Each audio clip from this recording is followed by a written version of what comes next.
नमस्कार दोस्तों, जय हिंद, वंदे मातरम। अपना सक्षम पॉइंट यूट्यूब चैनल पर एक बार फिर से आप सभी का हार्दिक स्वागत है। रवि कुलरिया सर की पुस्तक प्राचीन भारतीय वस्तुनिष्ठ में हमने अब तक 4 चैप्टर कंप्लीट कर लिए हैं। आज हम शुरू करने वाले हैं 5वां चैप्टर, जिसके अंदर हम पढ़ेंगे जैन धर्म और बौद्ध धर्म के बारे में। पीछे की क्लासों की तरह इस चैप्टर को भी हम दो क्लासों में करने वाले हैं। इस चैप्टर के अंदर टोटल 300 क्वेश्चन है, तो 150 क्वेश्चन आज की क्लास में करेंगे और 150 क्वेश्चन है जो कल की क्लास में करेंगे। तो करते हैं आज की क्लास को शुरू।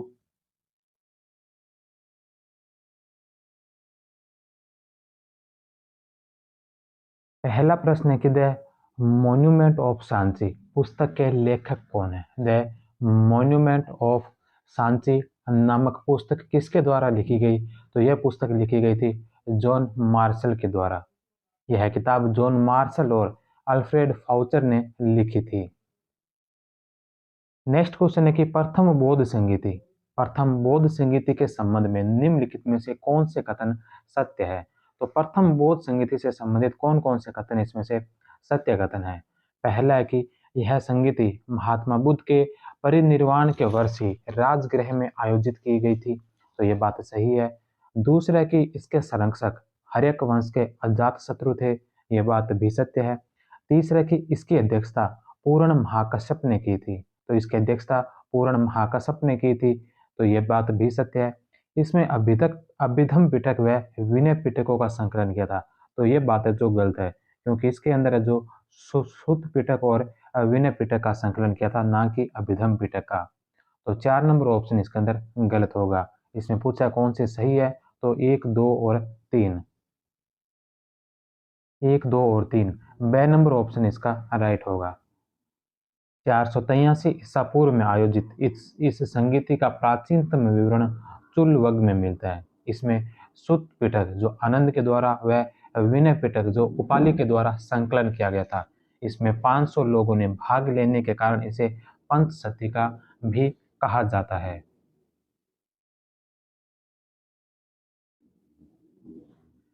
नेक्स्ट क्वेश्चन है कि तिब्बती परंपरा के अनुसार थेरवाद संप्रदाय की स्थापना किसने की? तिब्बती परंपरा के अनुसार थेरवाद संप्रदाय की स्थापना किसने की थी? तो यह की थी महाकचायन ने। The number option. थेरवाद संप्रदाय की स्थापना महाकचायन ने की। इसकी प्रधान पीठ कश्मीर में है और यह बौद्ध धर्म का प्राचीनतम संप्रदाय है। नेक्स्ट क्वेश्चन है कि महात्मा बुद्ध के संबंध में निम्न में से कौन से कथन सत्य है? महात्मा बुद्ध के बारे में कौन कौन से कथन सत्य है? पहला है कि बुद्ध ने ईश्वर को सृष्टिकर्ता के रूप में स्वीकार नहीं किया, यह बात सही है। दूसरा है कि बुद्ध ने आत्मा के अस्तित्व को स्वीकार नहीं किया, यह भी सत्य है।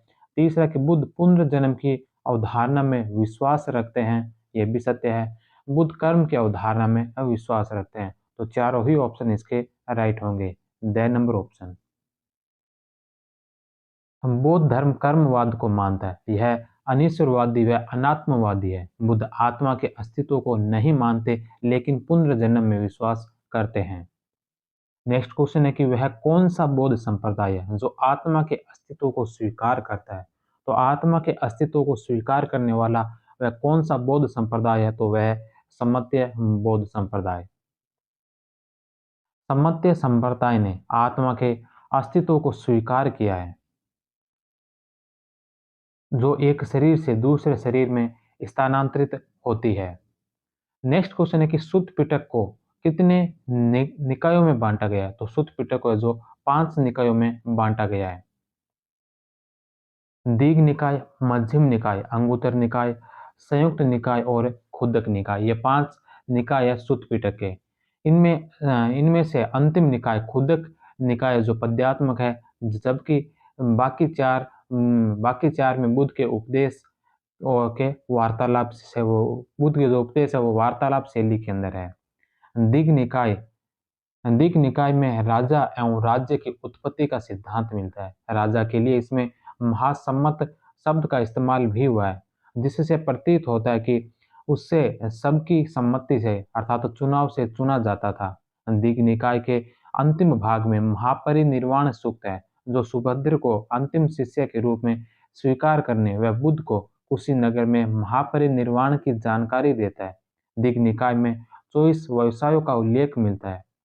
मध्यम निकाय मध्यम निकाय इसके अंदर प्रसेनजीत द्वारा कहे गए कथन की जानकारी है कि मैं भी कौशल का हूँ और बुद्ध भी, मैं भी 80 का हूँ और बुद्ध भी।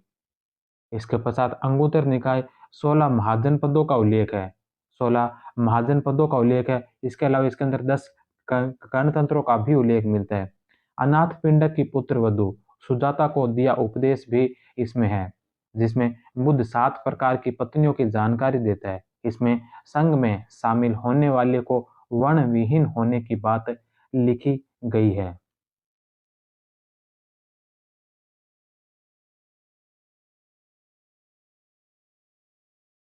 नेक्स्ट क्वेश्चन है कि निम्नलिखित में से कौन से कथन सही है? इन 4 कथनों में से कौन-कौन से कथन है जो सत्य कथन है?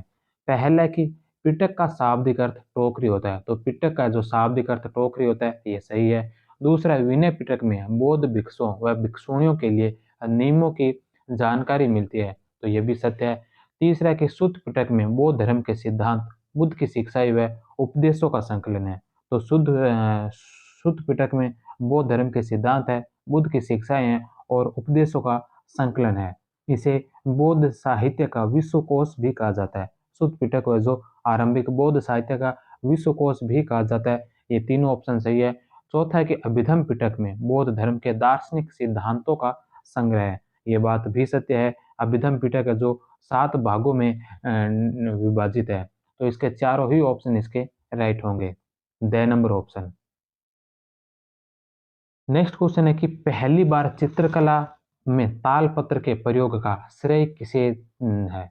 पहली बार चित्रकला में तालपत्र के प्रयोग का श्रेय किसे है? तो यह जैनों को। ए नंबर ऑप्शन। नेक्स्ट क्वेश्चन है कि गौतम बुद्ध द्वारा बौद्ध धर्म में दीक्षित किया जाने वाला अंतिम व्यक्ति कौन था? गौतम बुद्ध के द्वारा बौद्ध धर्म में दीक्षित किया जाने वाला अंतिम व्यक्ति जो था वह था सुभद्र।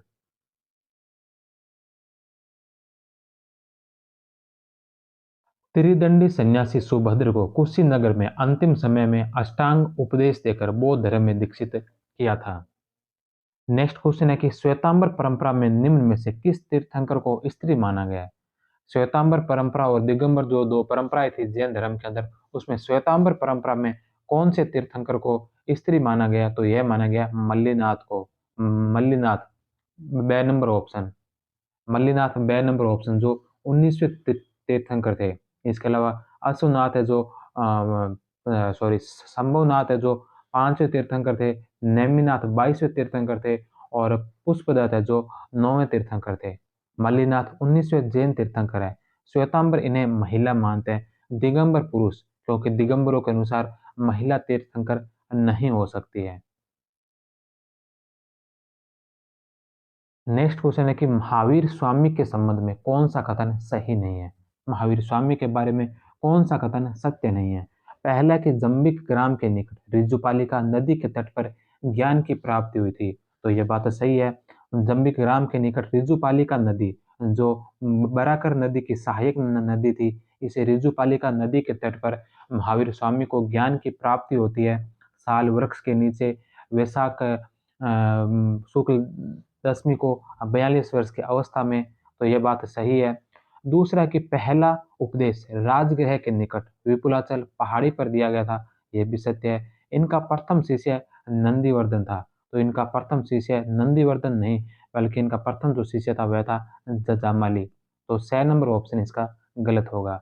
द नंबर है कि क्रियमाण कृत सिद्धांत को लेकर मतभेद होने के कारण इनके दामाद ने अपनी पत्नी प्रियदर्शिका सहित संघ से अलग होने का फैसला लिया था, तो यह बात भी सही है। तो ए, ब और द सही है और इसमें पूछा सही नहीं है, तो स नंबर ऑप्शन। इनका प्रथम शिष्य इनका भांजा व दामाद जामाली था। नेक्स्ट क्वेश्चन है कि निम्न कथनों पर विचार कीजिए। यहाँ पर भी 2 कथन दे रखे हैं, इनमें से हमें बताना है कौन सा सही है और कौन सा गलत है।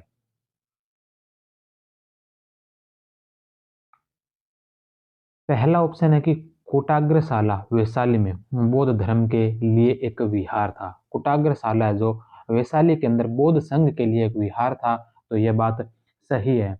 दूसरा ऑप्शन है कि कुटाग्रशाला का शाब्दिक अर्थ नुकीली छत वाली झोपड़ी होता है, तो यह बात भी सही है। तो इसके अंदर ए और बी, एक और दो दोनों है जो इसके सही होंगे, दोनों सही। 6 नंबर ऑप्शन।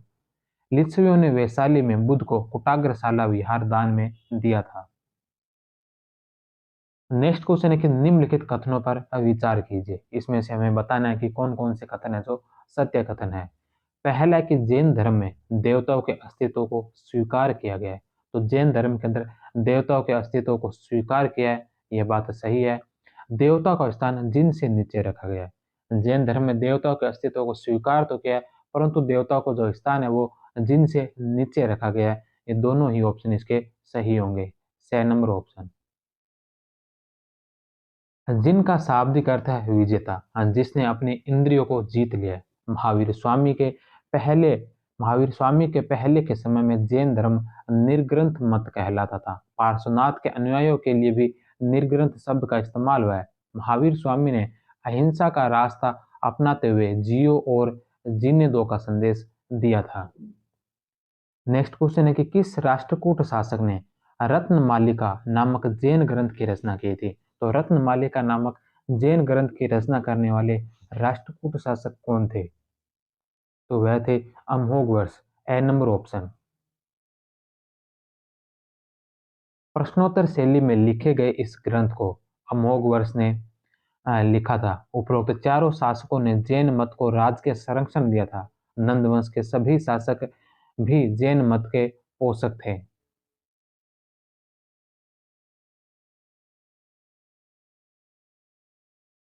नेक्स्ट क्वेश्चन है कि सांची स्तूप पर लिखी गई पुस्तक भिलसा टोप के लेखक कौन है। सांची स्तूप जो मध्य प्रदेश के अंदर है, जहाँ पर 3 स्तूप बने हुए हैं, तो इस सांची स्तूप पर लिखी गई पुस्तक भिलसा टोप के लेखक कौन है। तो यह पुस्तक लिखी थी अलेक्जेंडर कनिंघम के द्वारा। नेक्स्ट क्वेश्चन है कि किस स्तूप को 1989 में यूनेस्को द्वारा वर्ल्ड हेरिटेज साइट घोषित किया गया था। तो 1989 में यूनेस्को द्वारा वर्ल्ड हेरिटेज साइट जो घोषित किया था वह स्तूप था सांची का स्तूप। ए नंबर ऑप्शन।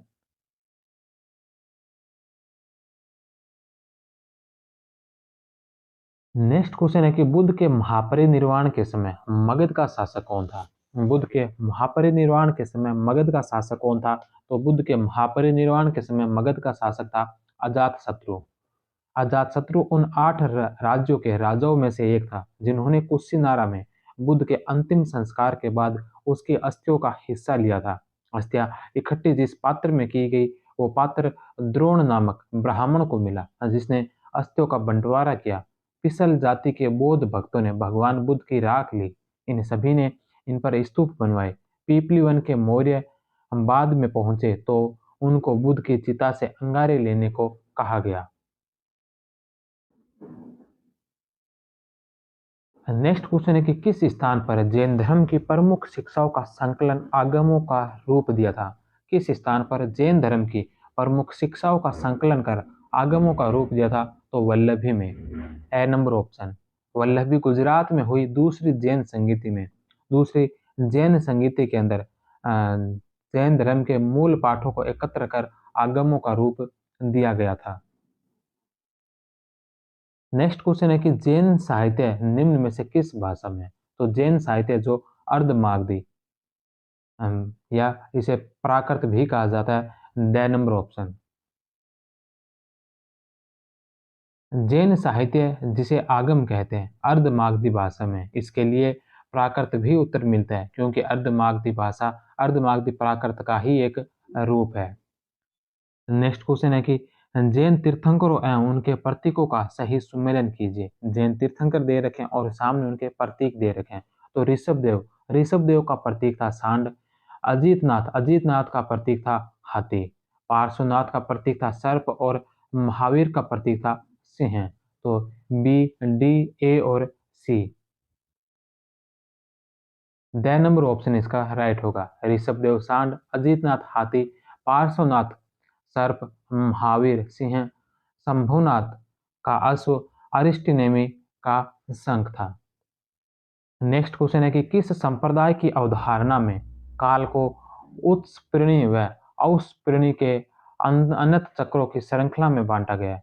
किस संप्रदाय की अवधारणा में काल को उत्सप्रेणी व औसप्रेणी के अनंत चक्रों की श्रृंखला में बांटा गया है? तो यह बांटा गया जैन संप्रदाय की अवधारणा को। ए नंबर ऑप्शन। जिस प्रकार हिंदू, बौद्ध, ईसाई धर्म में विनाशकारी प्रलय का उल्लेख है, वैसा जैन धर्म में नहीं है। संसार वास्तविक और सत्य है और अनेक चक्रों में बंटा हुआ है। काल के अंतर्गत प्रत्येक चक्र की दो अवधियां हैं। उत्सपीड़नी विकास की अवधि, औसपीड़नी ह्रास की अवधि।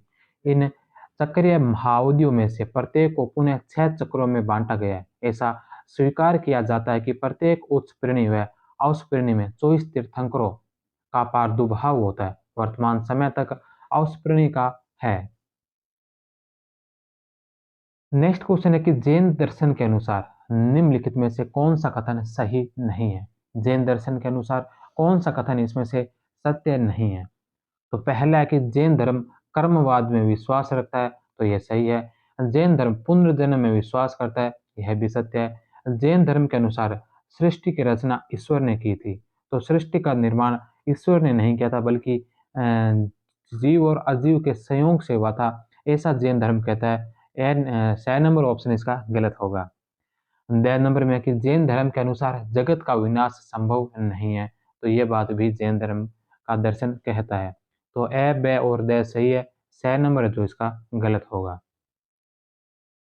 जैन धर्म के अनुसार सृष्टि का निर्माण ईश्वर ने नहीं किया, इसका निर्माण जीव अजीव के संयोग से एक सार्वभौमिक नियम से हुआ है। जैन धर्म के अनुसार प्रलय की अवधारणा असत्य है, यह जगत शाश्वत व नित्य है, अतः इसका विनाश संभव नहीं है।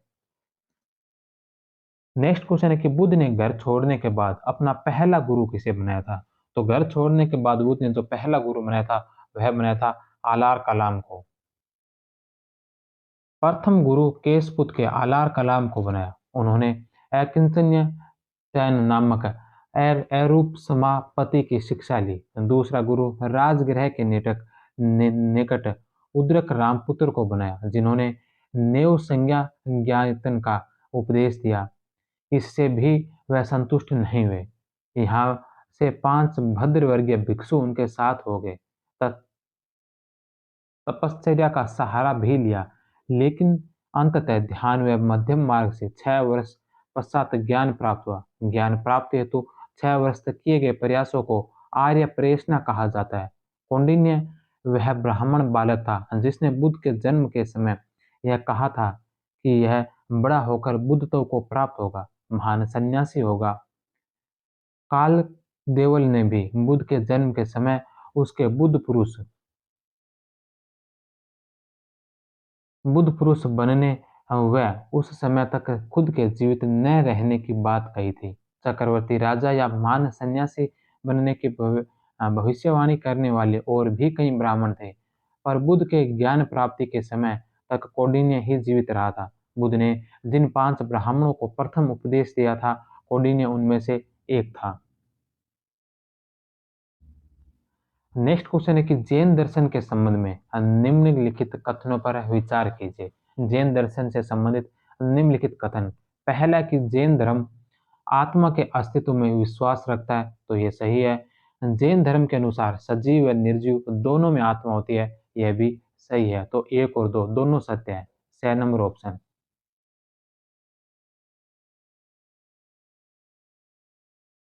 नेक्स्ट क्वेश्चन है कि निम्न में से किस जैन तीर्थंकर को महाभारत में कृष्ण का चचेरा भाई बताया गया है? महाभारत में कृष्ण का चचेरा भाई कौन से जैन तीर्थंकर को बताया गया? तो यह बताया गया अरिस्टिनेमी को।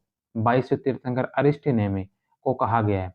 ऋषभदेव या आदिनाथ पहले तीर्थंकर थे। ये अयोध्या के राजा थे। इनको भागवत पुराण में विष्णु का अवतार कहा गया है और इनकी मृत्यु कैलाश पर्वत पर हुई थी।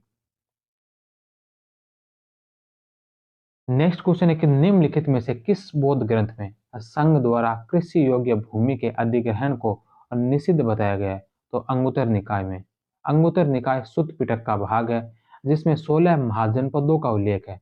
इसी में बुद्ध के एक सपने का उल्लेख है कि कैसे चारों दिशाओं से 4 वर्णों के पक्षी आकर बुद्ध के चरणों में बैठ गए थे। नेक्स्ट क्वेश्चन है कि किस बौद्ध ग्रंथ में पंचशाला नामक एक ब्राह्मणों के गांव द्वारा बुद्ध को भिक्षा देने से मना करने की जानकारी प्राप्त होती है? कौन से बौद्ध ग्रंथ के अंदर पंचशाला नामक एक ब्राह्मणों के गांव द्वारा बुद्ध को भिक्षा देने से मना करने की जानकारी मिलती है? तो यह मिलती है संयुक्त निकाय में। संयुक्त निकाय में ही महामंगला सूत्र में एक मनुष्य को पारिवारिक दायित्वों का बोध करवाया गया है। नेक्स्ट क्वेश्चन है कि महात्मा बुद्ध ने ज्ञान प्राप्ति के बाद सर्वाधिक समय किस स्थान पर बिताया? तो यह बिताया था श्रावस्ती में। सर्वाधिक वर्षावास कौशल की राजधानी श्रावस्ती में बिताई। कौशल की एक और राजधानी कुशावती है।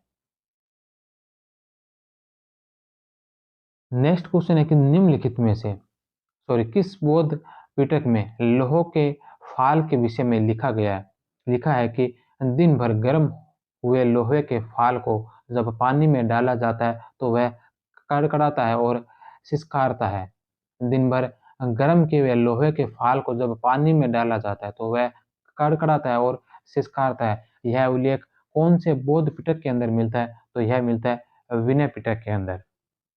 नेक्स्ट क्वेश्चन है कि निम्नलिखित में से बुद्ध के जन्म व मृत्यु की तिथि क्या है? बुद्ध के जन्म और मृत्यु की तिथि क्या है? तो 563 ईसा पूर्व और 483 ईसा पूर्व। 563 ईसा पूर्व बुद्ध के जन्म की और 483 ईसा पूर्व है जो बुद्ध के मृत्यु की तिथि है। गौतम बुद्ध का जन्म लगभग 2500 वर्ष पूर्व 563 ईसा पूर्व में नेपाल की तराई में स्थित कपिलवस्तु के लुम्बिनी में हुआ था। नेक्स्ट क्वेश्चन है कि प्रसिद्ध डाकू अंगुलीमाल का कथानक किस महाजनपद से संबंधित है? प्रसिद्ध डाकू अंगुलीमाल का कथानक कौन से महाजनपद से संबंधित है? तो यह संबंधित है कौशल से। 6 नंबर ऑप्शन। बुद्ध और अंगुलीमाल वाली घटना बुद्ध के श्रावस्ती से प्रस्थान करने के दौरान की मानी जाती है। श्रावस्ती में ही बुद्ध ने अंगुलीमाल को बौद्ध धर्म में दीक्षित किया था। नेक्स्ट क्वेश्चन है कि वेलुवन विहार बौद्ध संघ को किसने दान में दिया था? वेलुवन विहार जो है बौद्ध संघ को किसने दान दिया था? तो यह दिया था बिंबिसार ने। वेलुवन या वेणुवन विहार को बिंबिसार ने दान दिया। बिंबिसार और उसके बेटे अभय ने बौद्ध धर्म भी अपना लिया था। नेक्स्ट क्वेश्चन है कि सरस्वतीवाद मत के प्रवर्तक कौन थे? सरस्वतीवाद के मत के प्रवर्तक कौन थे? तो यह थे राहुल भद्र। यह कश्मीर व गांधार में प्रचलित था। कनिष्क ने इसे संरक्षण प्रदान किया जिससे यह चीन व मध्य एशिया तक विस्तृत हो गया। ज्ञान प्रस्थान सरस्वतीवाद का प्रमुख ग्रंथ है। नेक्स्ट क्वेश्चन है कि निम्न विहारों और उनके क्षेत्रों को सम्मिलित कीजिए। यहाँ पर कुछ विहार दे रखे हैं और कुछ इसके क्षेत्र दे रखे हैं कि यह निम्न विहार है जो कहाँ पर था। तो सबसे पहले नंबर पर है वेलुवन विहार। वेलुवन विहार जो बिंबिसार ने दान में दिया था यह कौशाम्बी के अंदर राजगृह के अंदर। वेलुवन विहार जो बिंबिसार ने दान में दिया था यह राजगृह में है। दूसरा जैतून विहार। जैतून जो विहार है यह अनाथ पिंडक ने राजकुमार जैत से खरीद कर इसे दान में दिया था। तो यह जो जैतून विहार है यह श्रावस्ती के अंदर है। तीसरे नंबर पर है घोषितराम विहार। घोषितराम विहार जो उज्जैन के द्वारा इसका निर्माण करवाया गया था। यह घोषितराम विहार है जो कौशाम्बी में है। और चौथे नंबर पर है हिरण्यकुंज। हिरण्यकुंज है जो सारनाथ के अंदर है। तो वे वेलुवन राजगृह में, जैतून श्रावस्ती में, घोषितराम कौशाम्बी में और हिरण्यकुंज है जो सारनाथ में। बे नंबर ऑप्शन।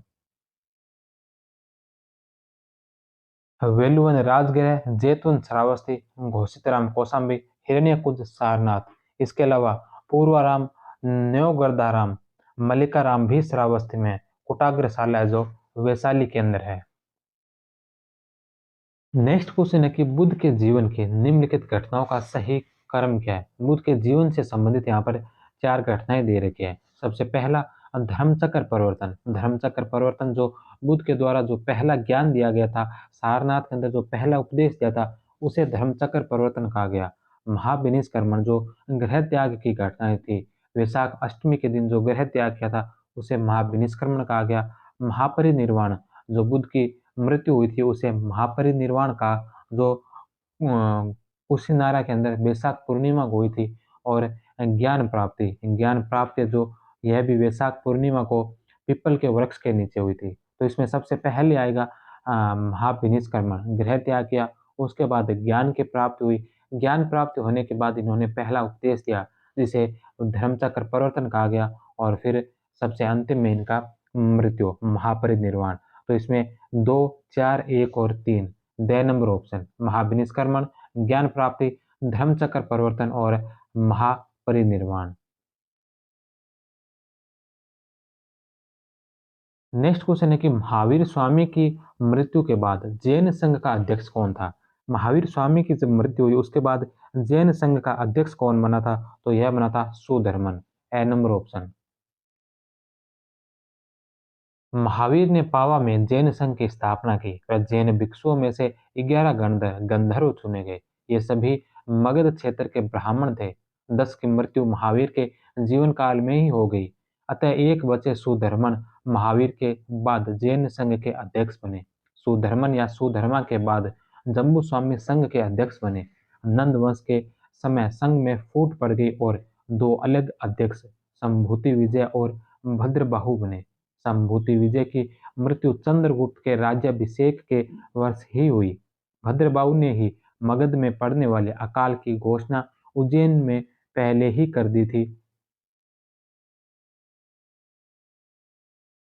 नेक्स्ट क्वेश्चन है कि महात्मा बुद्ध के प्रिय घोड़े का नाम क्या था जिस पर बैठकर वो घर से निकले थे? तो महात्मा बुद्ध ने जब गृह त्याग किया था तो कौन से घोड़े पर बैठ कर निकले थे? तो उस घोड़े का नाम था कंथक। घोड़े का नाम कंथक हुआ। सारथी का नाम तना या छंदक था। वे अणुमा नदी के तट पर अन्वया नामक स्थान पर उनके साथ पहुंचे। यहाँ से सारथी व घोड़े को वापस भेज दिया। फिर वैशाली में सांख्य दर्शन के आचार्य आलार कलाम के शिष्य बने। बाद में राजगृह में उद्रक रामपुत्र के शिष्य बने। नेक्स्ट क्वेश्चन है कि चतुर्थ बौद्ध संगीति के संबंध में निम्न में से कौन सा कथन असत्य है? चतुर्थ बौद्ध संगीति के संबंध में कौन सा कथन इसमें असत्य है? पहला है कि यह कनिष्क के संरक्षण में कुंडलवन कश्मीर में हुई, तो यह बात सही है। दूसरा कि इसके अध्यक्ष वसुमित्र व उपाध्यक्ष है जो अशोक घोष थे, यह भी सत्य है। बौद्ध त्रिपिटकों पर अशोक घोष द्वारा महाविभास नामक टीका ली गई। तो त्रिपिटकों पर जो महाविभास नामक टीका लिखी थी यह अशोक घोष के द्वारा नहीं बल्कि यह लिखी गई थी वसुमित्र के द्वारा। तो 6 नंबर ऑप्शन इसका गलत होगा। और ड नंबर, बुद्ध धर्म हीनयान और महायान में विभाजित हुआ। तो चौथी बौद्ध संगीति के अंदर बौद्ध धर्म में जो हीनयान और महायान में विभाजित हुआ था ये बात भी सही है। असत्य पूछा है 6 नंबर ऑप्शन। महाविभास या विभास शास्त्र की रचना वसुमित्र ने की थी। इसे बौद्ध धर्म की बाइबिल या बौद्ध धर्म का लघु विश्वकोश कहा जाता है। कनिष्क ने त्रिपिटकों के भाष्यों को ताम्र पत्थर पर उत्कीर्ण करवाकर एक स्तूप में रखवा दिया। हविनसांग के अनुसार इस संगीति में त्रिपिटकों का पुनः संकलन हुआ था।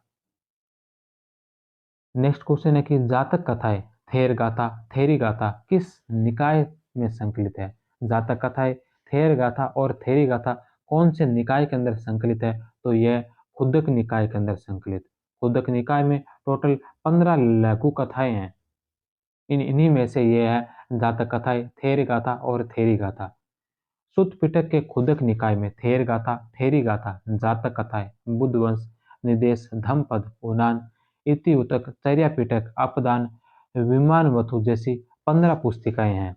अगर हम इन सारी 15 पुस्तिकाओं के नाम के बारे में देखें तो इन 15 जो लघु पुस्तिकाएं इसे कहा गया। तो 15 जो लघु पुस्तिकाएं हैं उनके नाम कुछ इस प्रकार है जिसमें खुदक पाठ, धम्मपद, थेर गाथा, थेरी गाथा, बुद्ध वंश, विमान वथु, सुत निपात, जातक, उदान, इति ऊतक, पेथ वथु, निदेश, पति सम्मी, दमग, अपादान और धैर्य पिटक। ये जो 15 लघु ग्रंथों का जो संग्रह है ये हमें मिलता है खुदक निकाय के अंदर। खुदक निकाय जो सुत्त पिटक का ही भाग है।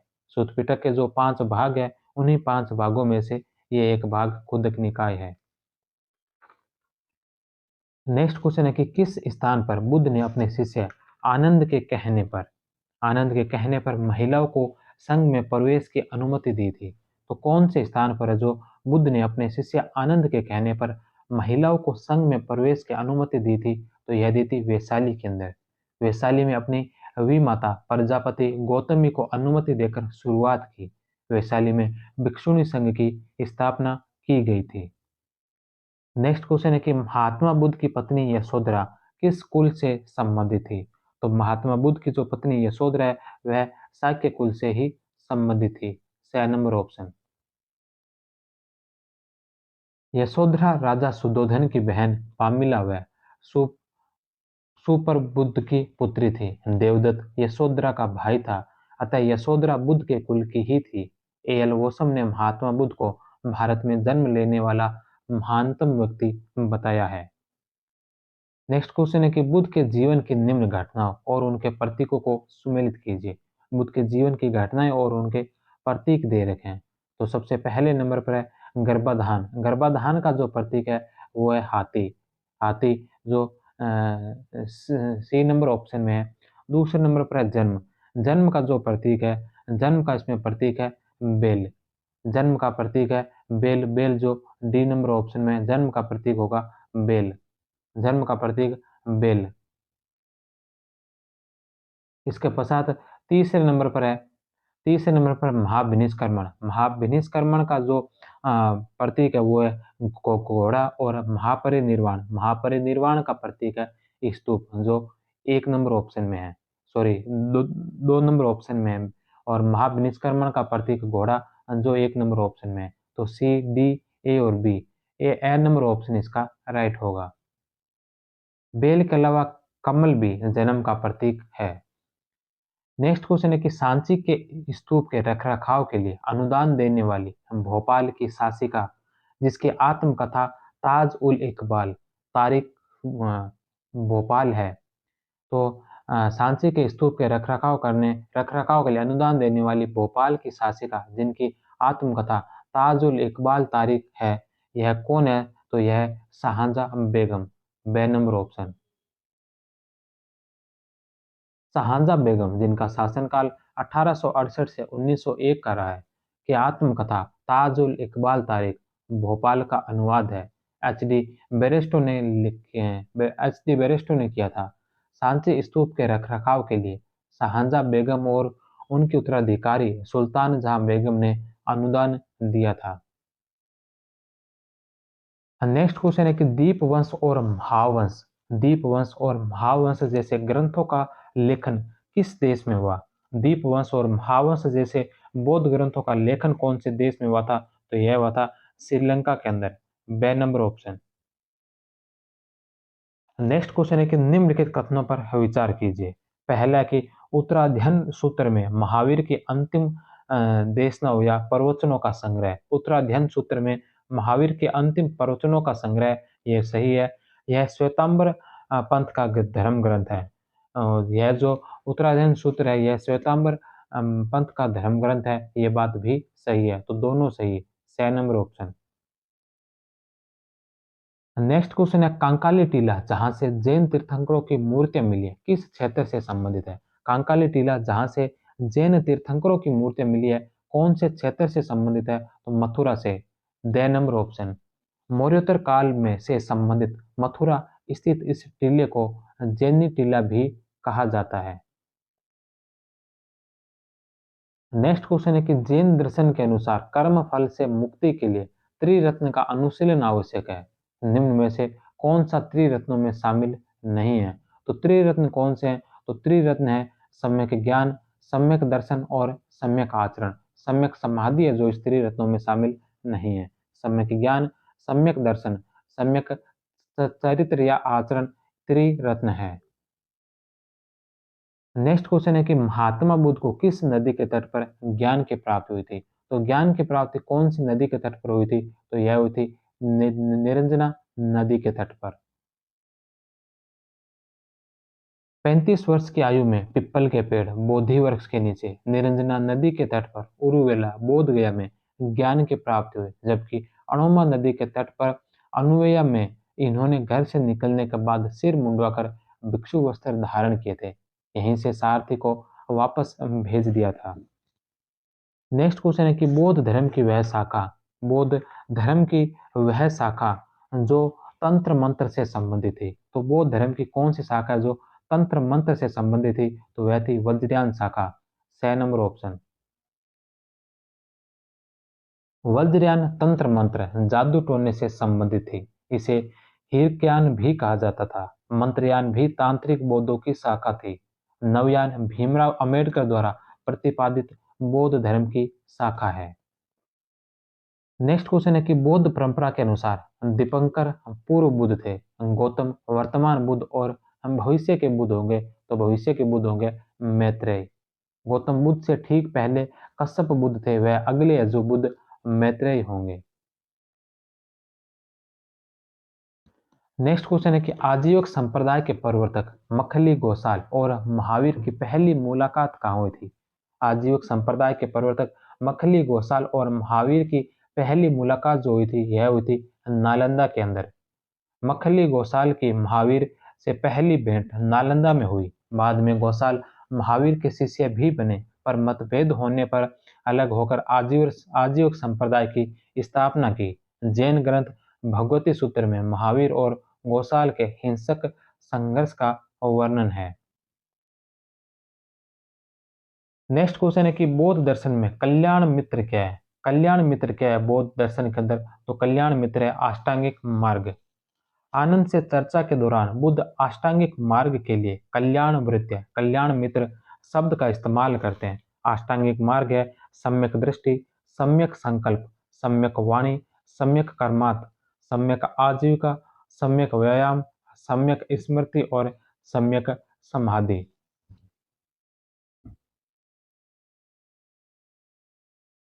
नेक्स्ट क्वेश्चन है कि बुद्ध गया वह हर्मिटेज ऑफ साक्य मुनि। बुद्ध गया द हर्मिटेज ऑफ साक्य मुनि के रचयिता कौन है? तो यह रचना है राजेंद्र लाल मित्र के। नेक्स्ट क्वेश्चन है कि कार्ले की गुफा जहां बौद्ध भिक्षुओं के लिए विहार व चैत्य निर्मित है, किस राज्य में है? कार्ले की गुफा जहां बौद्ध भिक्षुओं के लिए विहार व चैत्य निर्मित है, कौन से राज्य में है? तो यह महाराष्ट्र के अंदर। 6 नंबर ऑप्शन। नेक्स्ट क्वेश्चन है कि कौन से बौद्ध विद्वान शून्यवाद के प्रवर्तक थे? तो शून्यवाद के प्रवर्तक इनमें से कौन से बौद्ध विद्वान थे? तो वह थे नागार्जुन। 2 number option. माध्यमिक दर्शन के प्रणेता नागार्जुन थे। ये महायान शाखा से संबंधित थे और इनकी प्रमुख कृति माध्यमिक कारिका है। इन्होंने प्रज्ञापारमिता सूत्र की रचना की, जिसमें शून्यवाद सापेक्षवाद के सिद्धांत की रचना की। सापेक्षतावाद के सिद्धांत के कारण इनकी तुलना आइंस्टीन से की जाती है। नेक्स्ट क्वेश्चन है कि किस जैन ग्रंथ में 16 महाजनपदों की सूची मिलती है? 16 महाजनपदों की सूची कौन से जैन ग्रंथ के अंदर मिलती है? तो यह मिलती है भगवती सूत्र में। भगवती सूत्र में दी गई 16 महाजनपदों की सूची बौद्ध ग्रंथ अंगुत्तर निकाय से भिन्न है। कल्पसूत्र जैन धर्म का सबसे महत्वपूर्ण ग्रंथ है, जिसे जैन धर्म का विश्वकोश भी कहा जाता है, जिसकी रचना भद्रबाहु ने संस्कृत में की थी।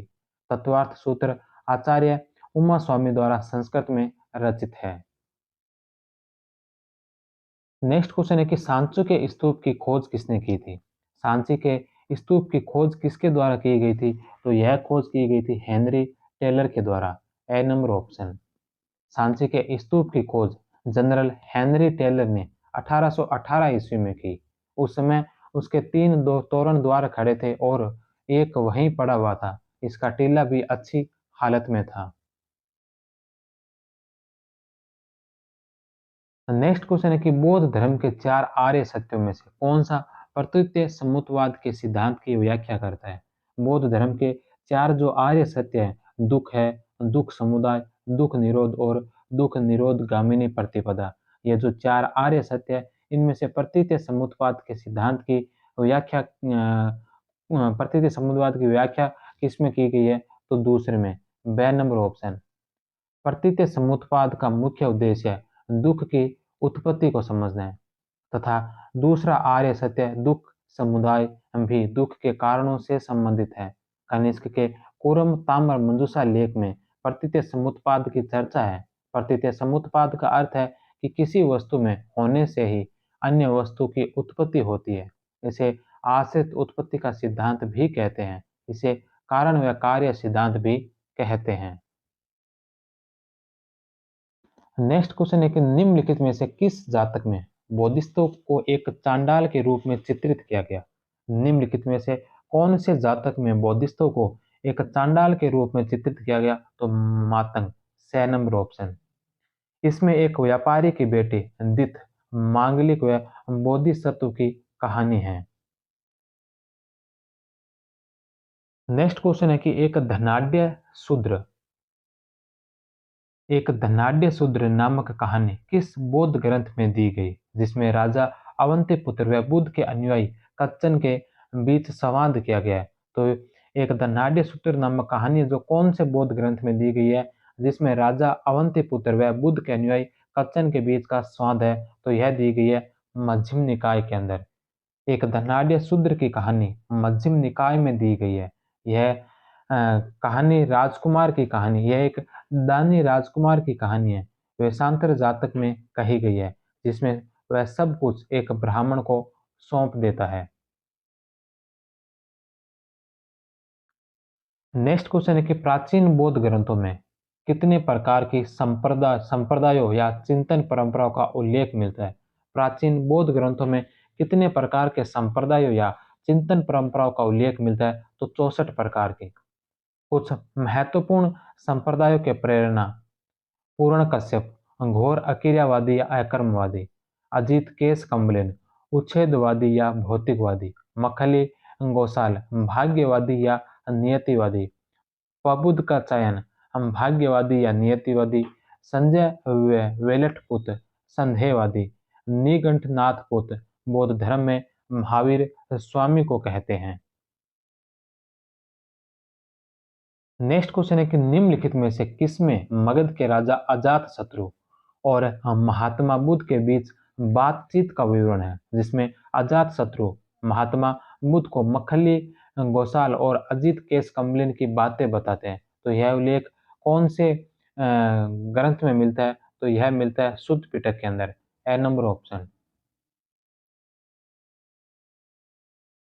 नेक्स्ट क्वेश्चन है कि स्तूप के चारों ओर निर्मित दीवार को क्या कहा जाता है? तो स्तूप के चारों ओर निर्मित दीवार को वेदिका कहा जाता है, बे नंबर ऑप्शन। स्तूप संस्कृत में अर्थ है इसका टीला का जन्म एक गोलार्ध के लिए मिट्टी के टीले से हुआ है, जिसे बाद में अंड कहा गया। धीरे धीरे इसकी संरचना ज्यादा जटिल हो गई, जिसमें कई चौकोर और गोल आकारों का संतुलन बनाया गया। अंड के ऊपर एक हर्मिका होती थी। यह छज्जे जैसा ढांचा देवताओं के घर का प्रतीक था। हर्मिका से एक मस्तूल निकलता था, जिसे यष्टि कहते थे, जिस दिन जिस पर अक्सर एक छतरी लगी होती थी। टीले के चारों ओर एक वेदिका होती थी, जो पवित्र स्थल को सामान्य दुनिया से अलग करती थी। सांची और बरहूत के प्रारंभिक स्तूप बिना अलंकरण के हैं, सिवाय इसके कि उनमें पत्थर की वेदिकाएं और तोरण द्वार है। ये पत्थर की वेदिकाएं ये पत्थर की वेदिकाएं किसी बांस के या काठ के घेरे के समान थी और चारों दिशाओं में खड़े तोरण द्वार पर खूब नक्काशी की गई थी। उपासक पूर्वी तोरण द्वार से प्रवेश करके टीले को दाईं तरफ देखते हुए दक्षिणावर्त परिक्रमा करते थे, मानो वे आकाश में सूर्य के पथ का अनुसरण कर रहे हो। बाद में स्तूप के टीले पर भी अलंकृत अलंकरण और नक्काशी की जाने लगी। अमरावती और पेशावर, पाकिस्तान में शहाजी की ढेरी में स्तूपों में ताक और मूर्तियां उत्कीर्ण करने की कला के लिए काफी उदाहरण अब मिलते हैं। नेक्स्ट क्वेश्चन है कि महावीर स्वामी से पूर्व जैन धर्म में कितने तीर्थंकर हो चुके थे? महावीर स्वामी से पहले जैन धर्म में कितने तीर्थंकर हुए थे? तो महावीर स्वामी से पहले हुए थे 23 तीर्थंकर, 24वें तीर्थंकर महावीर स्वामी थे। जैन तीर्थंकरों के नाम और उनके प्रतीक।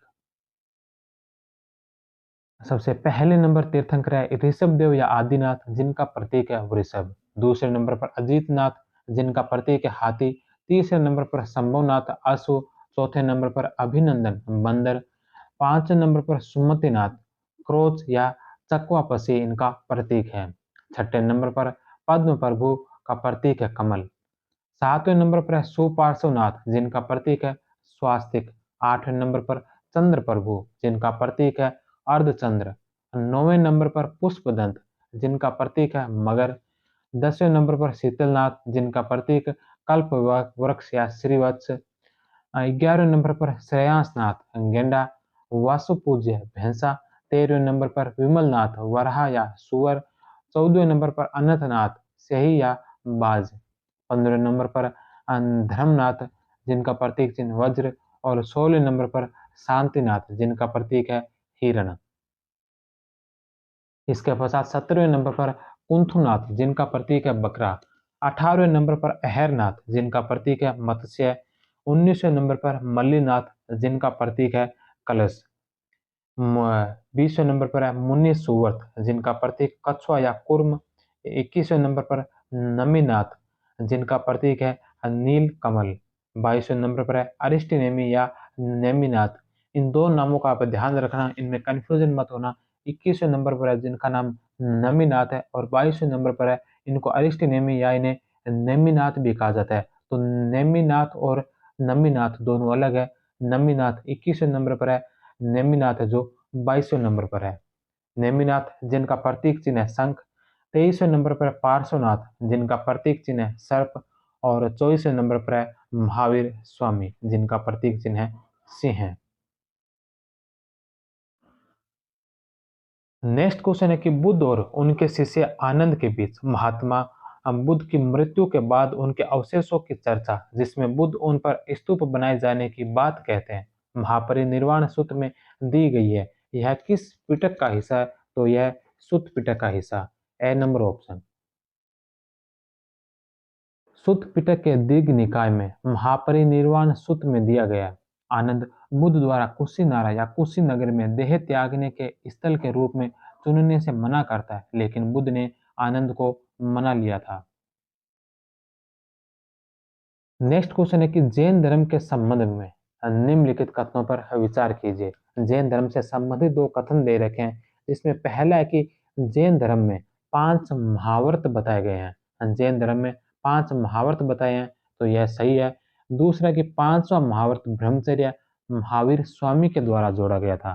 तो इसमें जो पहले के जो 4 महाव्रत है वो पार्श्वनाथ की देन है। अंतिम जो 5वां महाव्रत ब्रह्मचर्य है, यह महावीर स्वामी के द्वारा जोड़ा गया था। तो दोनों कथन इसके सही होंगे। पंच महाव्रत अहिंसा, सत्य, अस्तेय, अपरिग्रह और ब्रह्मचर्य, इनमें से शुरुआती 4 जिन्हें चातुर्यम कहा जाता था, पार्श्वनाथ की देन है, और 5वां जो महावीर स्वामी की देन है। नेक्स्ट क्वेश्चन है कि निम्नलिखित में से किस जैन ग्रंथ में कमलावती नामक एक महारानी अपने पति को संन्यास के लिए समझा रही थी? निम्नलिखित में से कौन से जैन ग्रंथ में कमलावती नामक एक महिला अपने पति को संन्यास लेने के लिए समझा रही थी? तो यह मिलता है इसका उल्लेख मिलता है उत्तराध्ययन सूत्र के अंदर। नेक्स्ट क्वेश्चन है कि सांची के तोरण द्वार पर पेड़ पकड़कर झूलती हुई सुंदर स्त्री के रूप में किसे दर्शाया गया? सांची के तोरण द्वार पर पेड़ पकड़कर झूलती हुई सुंदर स्त्री के रूप में किसे दर्शाया गया? साल भंजिका। साल वृक्ष की डाली पकड़कर झूलती हुई स्त्री साल भंजिका। नेक्स्ट क्वेश्चन है कि निम्नलिखित में से किस पिटक में बुद्ध सिंगल नामक एक अमीर गृहपति को मालिक के अपने नौकरों, कर्मचारियों व श्रमणों की 5 तरह की देखभाल करने की सलाह देते हैं? तो यह सलाह देते हैं सुत्त पिटक में। ए नंबर ऑप्शन।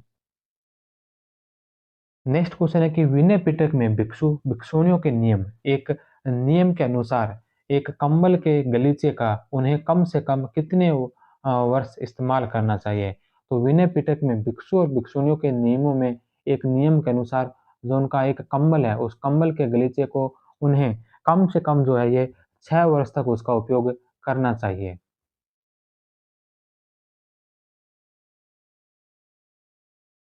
इसके अलावा विनय पिटक में कहा गया है कि यदि कोई व्यक्ति किसी गृहस्थ के घर जाता है तो उसे टिकिया या पके अनाज का भोजन दिया जाता है। तो यदि उसे इच्छा हो तो वह 2 से 3 कटोरे भरकर ही स्वीकार कर सकता है। इससे ज़्यादा स्वीकार करता है तो उसे अपना अपराध स्वीकार करना होगा। इसके अलावा भिक्षु को विहार से जाने से पहले अपने द्वारा बिछाए गए बिस्तर को समेटना या समेटवाना पड़ता था। इसके बिना वह विहार से नहीं जा सकता था। नेक्स्ट क्वेश्चन है कि बौद्ध धर्म में उन महिलाओं को क्या कहा जाता था जो निर्वाण प्राप्त कर लेती थी? तो निर्वाण प्राप्त करने वाली महिलाओं को बौद्ध धर्म में थेरी कहा गया था। उनके द्वारा लिखी गई कविताओं को थेरी गाथा कहा गया। नेक्स्ट क्वेश्चन है कि महात्मा बुद्ध का महापरिनिर्वाण स्थल है। महात्मा बुद्ध का महापरिनिर्वाण स्थल कौन सा है? कुशीनगर। मल राज्य की राजधानी कुशीनगर या कुशीनारा है जो महात्मा बुद्ध का महापरिनिर्वाण स्थल है। नेक्स्ट क्वेश्चन है कि बुद्ध के चचेरे भाई देवदत्त ने किस शासक के साथ मिलकर बुद्ध को मारने के षड्यंत्र रचे थे? तो अजात शत्रु के साथ मिलकर। बे नंबर ऑप्शन। देवदत्त स्वयं बौद्ध संघ का प्रमुख बनना चाहता था। इसके अलावा षड्वर्गीय भिक्षु वर्ग भी बुद्ध का विरोधी था। नेक्स्ट क्वेश्चन है कि महावीर स्वामी ने प्राण कहाँ त्यागे? महावीर स्वामी ने प्राण कहाँ त्यागे थे? तो पावापुरी के अंदर। बे नंबर ऑप्शन। दीपावली के दिन 527 ईसा पूर्व में 72 वर्ष की अवस्था में पावापुरी बिहार में प्राण त्यागे थे। नेक्स्ट क्वेश्चन है कि महात्मा बुद्ध ने अपना पहला उपदेश कहाँ दिया था? महात्मा बुद्ध ने अपना पहला उपदेश कहाँ दिया था? तो पहला उपदेश दिया था सारनाथ के अंदर। नेक्स्ट क्वेश्चन है कि निम्नलिखित में से कौन सा कथन सत्य नहीं है? इसमें से कौन सा कथन सत्य नहीं है? पहला है कि महात्मा बुद्ध का मूल नाम सिद्धार्थ था, तो यह सही है। महावीर स्वामी का मूल नाम वर्धमान था, यह भी सत्य है। महात्मा बुद्ध के पिता का नाम देवदत्त था, तो यह बात है जो गलत है। देवदत्त जो है यह महात्मा बुद्ध का चचेरा भाई था, ना कि इनके पिता का नाम। तो 6 नंबर ऑप्शन इसका गलत होगा। और द नंबर है कि महावीर स्वामी के पिता का नाम सिद्धार्थ था, तो महावीर स्वामी के पिता का नाम सिद्धार्थ था, यह बात भी सही है। तो 6 नंबर इसका गलत होगा। महावीर स्वामी के पिता का जो नाम है वह शुद्धोधन था।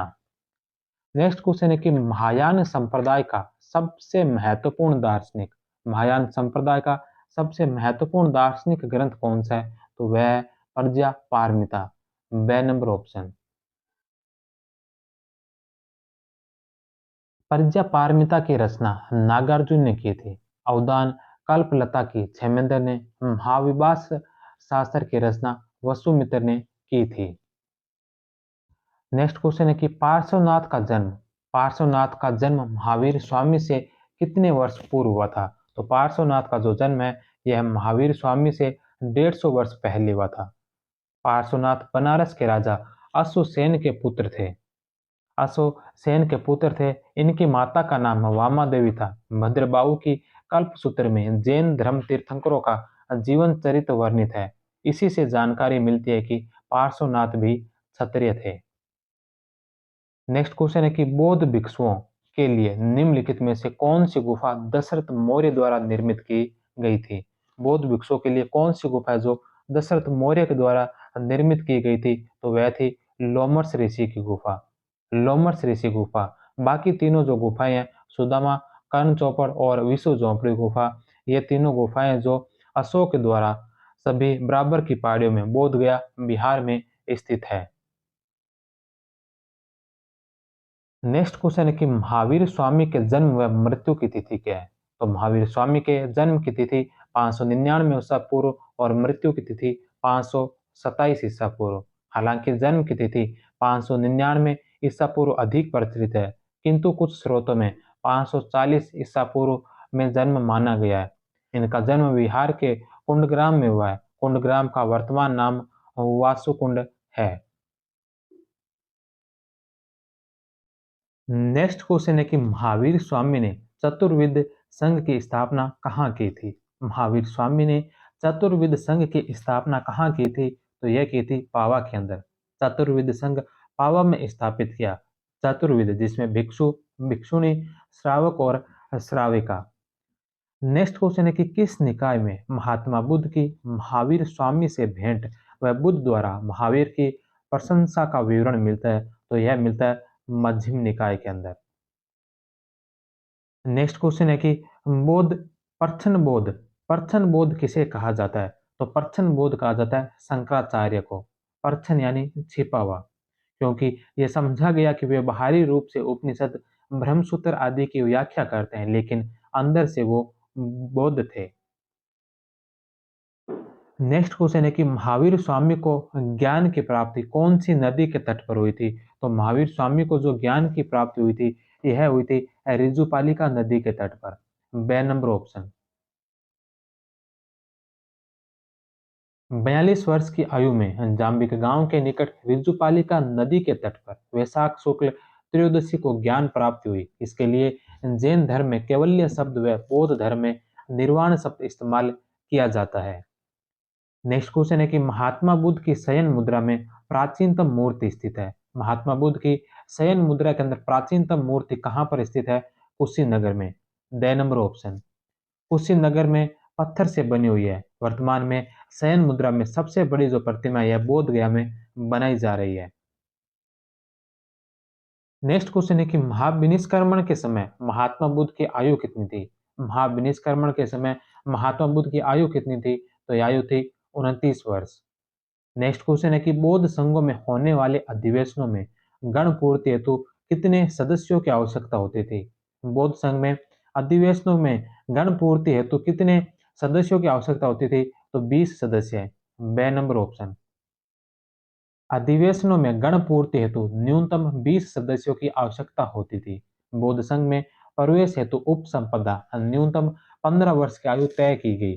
बौद्ध संघ के अध्यक्ष को विनयधर कहते थे।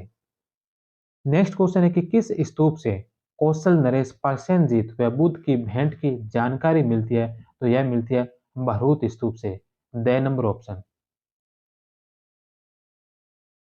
मौर्यों के शासनकाल के बाद सत्ता में आने वाले शुंग शासकों के शासनकाल में फलने फूलने वाले स्मारकों में सांची व भरूत ही ऐसे दो स्मारक हैं जो न केवल बौद्ध संसार में बल्कि भारतीय कला के इतिहास में अपना विशेष ध्यान रखते हैं। ये स्मारक मौर्य काल के स्मारकों से भिन्न है, क्योंकि ये राजसी सहायता नहीं अपितु जन सामान्य द्वारा निर्मित है। इनमें सांची का स्तूप प्राकृतिक हवास को झेलते हुए भी किसी विध्वंस के हाथों न पड़ने के कारण भारत के सबसे अच्छे ढंग से संजोए स्मारक के रूप में विद्यमान है। परंतु बरहूत का स्तूप तो पूर्णतया लुप्त हो गया है, मकानों के निर्माण में प्रयुक्त कर लिया गया है। आज यहाँ एक गोल छिछला गड्ढा मात्र ही शेष रह गया है। बौद्ध व बौद्ध देवी देवताओं की प्रतिमाओं के अनेकों टुकड़े गांव में बने हनुमान के आधुनिक मंदिर की पिछली दीवार में जड़े हैं। भरूच मध्य प्रदेश के सतना जिले में स्थित है। इसे बड़ौद नाम से जाना जाता है और यह लाल पहाड़ नामक पहाड़ी की तलहटी में स्थित है। इस स्थल में भरूच नाम का कोई विशेष औचित्य स्पष्ट नहीं है और बड़ौद नाम संभवतः भरूच का विकसित रूप है। नवंबर 1873 में कनिंघम यहाँ आए तो उन्हें मुख्य स्तूप के अमूल्य वेदिका के कुछ अंश ही प्राप्त हुए। अपने अथक प्रयास व सहायक बेगलर की सहायता से उन्होंने खुदाई द्वारा स्तूप के बुनियादी नक्शे के अवशेषों को खोजने में सफलता पाई और वेदिका के कुछ अंश व पूर्वी द्वार को उबारने में सफल हुए। कनिंघम को यहाँ सिर्फ एक ही द्वार मिल पाया जो कि पूर्वी द्वार था। इस पर उत्कीर्ण अभिलेख से ज्ञात होता है कि यह शुंगों के शासनकाल में अंग राजा के पुत्र राजा गार्गी पुत्र विष्णुदेव के पुत्र वात्सी पुत्र धनभूति द्वारा बनवाया गया था। प्रवेश द्वार पर खरोष्टी लिपि में अक्षर स्पष्ट देखे जाते हैं।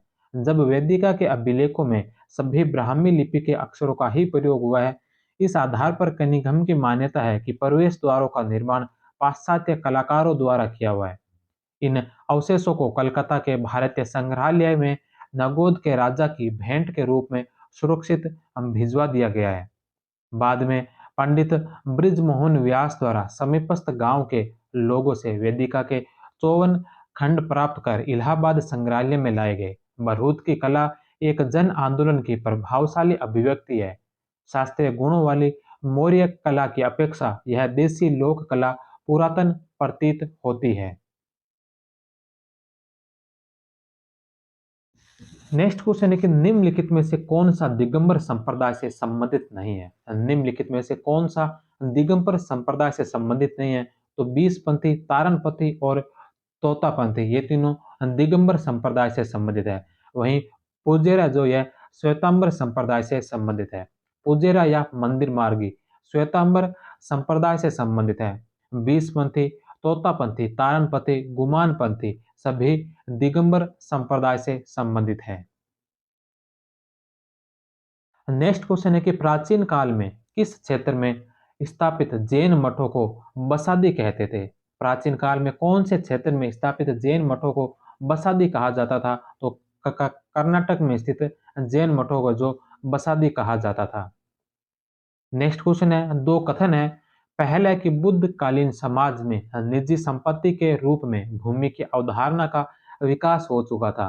बुद्ध कालीन समाज में निजी संपत्ति के रूप में भूमि की अवधारणा का विकास हो चुका था, ये सही है। दूसरा है कि बौद्ध साहित्य में खेतपति अथवा बूथपति की चर्चा, खेतों के क्रय विक्रय और दान के अनेक संदर्भ मिलते हैं, तो ये भी सही है। तो दोनों कथन इसके सही होंगे। 6 नंबर ऑप्शन। नेक्स्ट क्वेश्चन है, एडविन एडविन अर्नाल्ड की किताब द लाइट ऑफ एशिया किस बौद्ध ग्रंथ पर आधारित है। तो द लाइट ऑफ एशिया जो पुस्तक है एडविन अर्नाल्ड की, यह कौन से बौद्ध ग्रंथ पर आधारित है। तो यह ललित विस्तार पर। 6 number option. The light of Asia Haribhadra के ललित विस्तार से प्रभावित है। ललित विस्तार में 64 प्रकार की लिपियों का विवरण है। एशिया का ज्योतिपुंज बुद्ध को कहा गया है। नेक्स्ट क्वेश्चन है कि प्रारंभिक बौद्ध ग्रंथों में हिनसिप शब्द किसके लिए इस्तेमाल हुआ। प्रारंभिक बौद्ध ग्रंथों में हिनसिप जो शब्द है यह किसके लिए इस्तेमाल हुआ था। तो यह इस्तेमाल हुआ है निम्न जातियों या उनके कार्यों के लिए। जो हिनसिप नाम शब्द है यह जो है निम्न जातियों या उनके कार्यों के लिए प्रयुक्त हुआ है, जिसमें चांडाल, निषाद, वेण, रथकर व पुकुस का उल्लेख हुआ है। नेक्स्ट क्वेश्चन है कि यापनीय संप्रदाय के संदर्भ निम्नलिखित में से कौन से कथन सत्य है। यापनीय संप्रदाय से संबंधित कौन से कथन इसमें से सत्य कथन है। पहला है कि यह जैन उप संप्रदाय है। यापनीय संप्रदाय जो जैन उप संप्रदाय है यह सत्य है।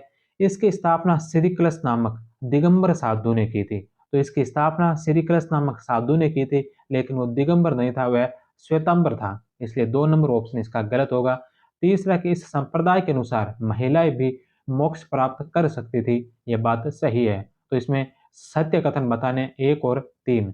6 नंबर ऑप्शन।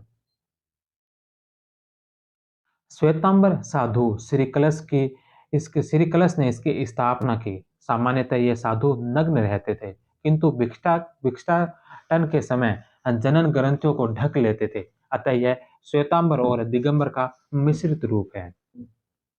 नेक्स्ट क्वेश्चन है कि तिब्बती बौद्ध धर्म की गेलुलिया शाखा जिससे दलाई लामा संबंधित है उसे कहा जाता है। तिब्बती बौद्ध धर्म की गेलुपा शाखा जिससे दलाई लामा संबंधित है उसे क्या कहा जाता है। पीली टोपी वाली शाखा। बे नंबर ऑप्शन। नेक्स्ट क्वेश्चन है कि निम्नलिखित कथनों में से कौन से कथन सत्य कथन है। 4 कथन दे रखे हैं, इसमें से सत्य कथन कौन कौन से हैं। पहला है कि वे भाषिक और सौत्रांतिक हीनयान से संबंधित है। दूसरा, वे भाषिक की उत्पत्ति कश्मीर में हुई थी। तीसरा है कि वे भाषिक वसुमित्र के विभाषा शास्त्र पर आधारित है। और चौथा कि सौत्रांतिक मत का मुख्य आधार शुद्ध पिटक है। तो ये चारों ही ऑप्शन इसके राइट होंगे। The number option. Next question है कि बौद्ध धर्म के 4 आर्य सत्यों में से कौन सा प्रतीत्य समुत्पाद के सिद्धांत की व्याख्या करता है। बौद्ध धर्म के 4 आर्य सत्यों में से कौन सा जो प्रतीत्य समुत्पाद के सिद्धांत की व्याख्या करता है। तो यह करता है दूसरा, 2 नंबर ऑप्शन। 4 आर्य सत्य दुख, दुख समुदाय, दुख निरोध और दुख निरोध का मार्ग। प्रतीत समुत्पाद का मुख्य उद्देश्य दुख की उत्पत्ति को समझना है। और दूसरा आर्य सत्य दुख समुदाय भी दुख के कारणों से संबंधित है। नेक्स्ट क्वेश्चन है कि वज्रयान शाखा में बोधिसत्व की संगिनी को किस नाम से जाना जाता है? वज्रयान शाखा में बोधिसत्व की संगिनी को किस नाम से जाना जाता है? तो यह जाना जाता है ततारा नाम से। The number option. Next question है लोक विभंग और न्याय वार्ता जैसे जैन ग्रंथ किस समय लिखे गए थे? लोक विभंग और न्याय वार्ता जैसे जैन ग्रंथ किस समय लिखे गए थे? गुप्त काल में। गुप्त काल के दौरान मुनि सर्वनंदी ने लोक विभंग और सिद्ध सेन ने न्याय वार्ता की रचना की थी। नेक्स्ट क्वेश्चन है कि दीपवंश और महावंश के अनुसार अशोक का राज्याभिषेक बुद्ध के महापरिनिर्वाण के कितने वर्ष पश्चात हुआ था? दीपवंश और महावंश के अनुसार अशोक का राज्याभिषेक बुद्ध के महापरिनिर्वाण के कितने वर्ष पश्चात हुआ था? 218 वर्ष के बाद। बे नंबर ऑप्शन। नेक्स्ट क्वेश्चन है कि निम्नलिखित कथनों में से कौन सा असत्य कथन है? इसमें से असत्य कथन बताना है। पहला है कि महात्मा बुद्ध को 35 वर्ष की आयु में ज्ञान की प्राप्ति हुई, तो ये सही है। सुजाता नामक की एक बालिका से बुद्ध ने खीर ग्रहण की थी, यह भी सत्य है। ज्ञान प्राप्ति के बाद 5 ब्राह्मण साथियों को मृगदा वन में पहला धर्मोपदेश दिया था, यह भी सत्य है। बुद्ध ने सारिपुत्र के कहने पर महिलाओं को भिक्षु संघ में शामिल किया, तो बुद्ध ने सारिपुत्र के कहने पर नहीं बल्कि बुद्ध ने अपने प्रिय शिष्य आनंद के कहने पर जो महिलाओं को भिक्षु संघ में शामिल किया था, तो द नंबर ऑप्शन इसका गलत होगा। बुद्ध ने अपने प्रिय शिष्य आनंद के कहने पर महिलाओं को शामिल किया। सारनाथ के निकट मृगदाव वन में 5 ब्राह्मण साथियों आंज, अजस्सी, कौंडिन्य, भद्य और वप को पहला उपदेश दिया, जिसे धर्म चक्र परिवर्तन कहते हैं। इस उपदेश में बुद्ध ने दुख से निवृत्ति का मार्ग बतलाया। उनके 500 आरंभिक शिष्यों को ही शीघ्र ही ज्ञान की प्राप्ति होगी और वे सब अरहत या अहरत कहलाए।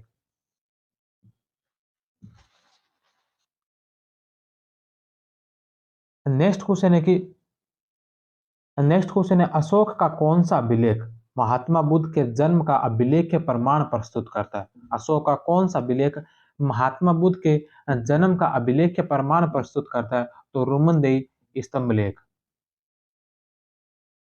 लुम्बिनी नेपाल में स्थित रुमनदेही स्तंभलेख बुद्ध के जन्म स्थान का अभिलेख्य प्रमाण है। अशोक उपगुप्त के साथ राज्याभिषेक के 20वें वर्ष में लुम्बिनी आया। अशोक ने इस अवसर पर लुम्बिनी का भूमिकर घटाकर 1/8 कर दिया और यहाँ की धार्मिक यात्रा के लिए आने वालों का प्रवेश कर समाप्त कर दिया था। नेक्स्ट क्वेश्चन है कि 24वें तीर्थंकर महावीर स्वामी के संबंध में निम्नलिखित में से कौन से कथन है जो सत्य कथन है? पहला है कि इनका जन्म 599 ईसा पूर्व में वैशाली के निकट कुंडग्राम में हुआ था, तो यह सत्य है। इनके ये इक्ष्वाकु वंश के ज्ञात्रक कुल से संबंधित है, तो ये इक्ष्वाकु वंश से ज्ञात्रक कुल के से संबंधित है, यह बात भी सत्य है। इनके पिता का नाम सुद्धोधन था, तो इनके पिता का नाम सुद्धोधन नहीं बल्कि इनके पिता का नाम सिद्धार्थ था, तो 3 नंबर ऑप्शन इसका गलत होगा। इनकी माता का नाम त्रिशला था जो लिच्छवी नरेश चेटक की बहन थी, ये बात भी सही है। तो इसमें सत्य कथन बताना है 1, 2 और 4, 3 नंबर जो इसका असत्य है। 1, 2 और 4 बे नंबर ऑप्शन। महावीर स्वामी के बचपन का नाम वर्धमान व पिता का नाम सिद्धार्थ था। इनकी माता का नाम यशोदा, बड़े भाई का नाम नंदीवर्धन, बहन का नाम सुदर्शना, बेटी का नाम प्रियदर्शनी या अनुजा और दामाद का नाम जामाली जो सुदर्शना का पुत्र था। नेक्स्ट क्वेश्चन है कि महात्मा बुद्ध के जीवन की निम्नलिखित में से कौन सी घटना वैशाख पूर्णिमा को घटित नहीं हुई है? महात्मा बुद्ध के जीवन की कौन सी घटना जो वैशाख पूर्णिमा को घटित नहीं हुई? तो जन्म, ज्ञान की प्राप्ति और महापरिनिर्वाण ये सारे वैशाख पूर्णिमा को हुए थे। महाविनिष्कर्मण है जो यह वैशाख अष्टमी को किया था, ना कि वैशाख पूर्णिमा। 29 वर्ष की आयु में गृह त्याग की घटना वैशाख पूर्णिमा की नहीं है, यह वैशाख अष्टमी की है। बे नंबर ऑप्शन। नेक्स्ट क्वेश्चन है कि महावीर स्वामी के संबंध में निम्नलिखित में से कौन सा कथन असत्य है। महावीर स्वामी के बारे में कौन सा कथन असत्य है। पहला वर्षावास अस्तिका ग्राम में किया, अंतिम वर्षावास पावापुरी में किया, प्रथम शिष्य अणुजा थी, तो प्रथम जो शिष्य है वह अणुजा नहीं थी, यह बात है जो गलत है। प्रथम जो शिष्य थी वह थी चंदना या चांदना, तो 6 नंबर ऑप्शन इसका गलत होगा। यह है कि गौतम स्वामी या इंद्रभूति प्रथम गणधर थे, यह बात भी सही है। ऐसा ते पूछा है 6 नंबर। महावीर स्वामी का प्रथम शिष्य उनका दामाद और भांजा जजामाली था, यही संघ का प्रथम विच्छेदक था, जबकि द्वितीय विच्छेदक तीसगुप्त था। प्रथम शिष्या चंदना या चांदना थी, यह महावीर स्वामी के भिक्षुणी संघ की प्रमुख थी। 11 गणधरों में गौतम स्वामी इंद्रभूति है जो प्रथम थे। नेक्स्ट क्वेश्चन है कि बोध गया स्थित बोधि वृक्ष अपने वंश की किस पीढ़ी का है।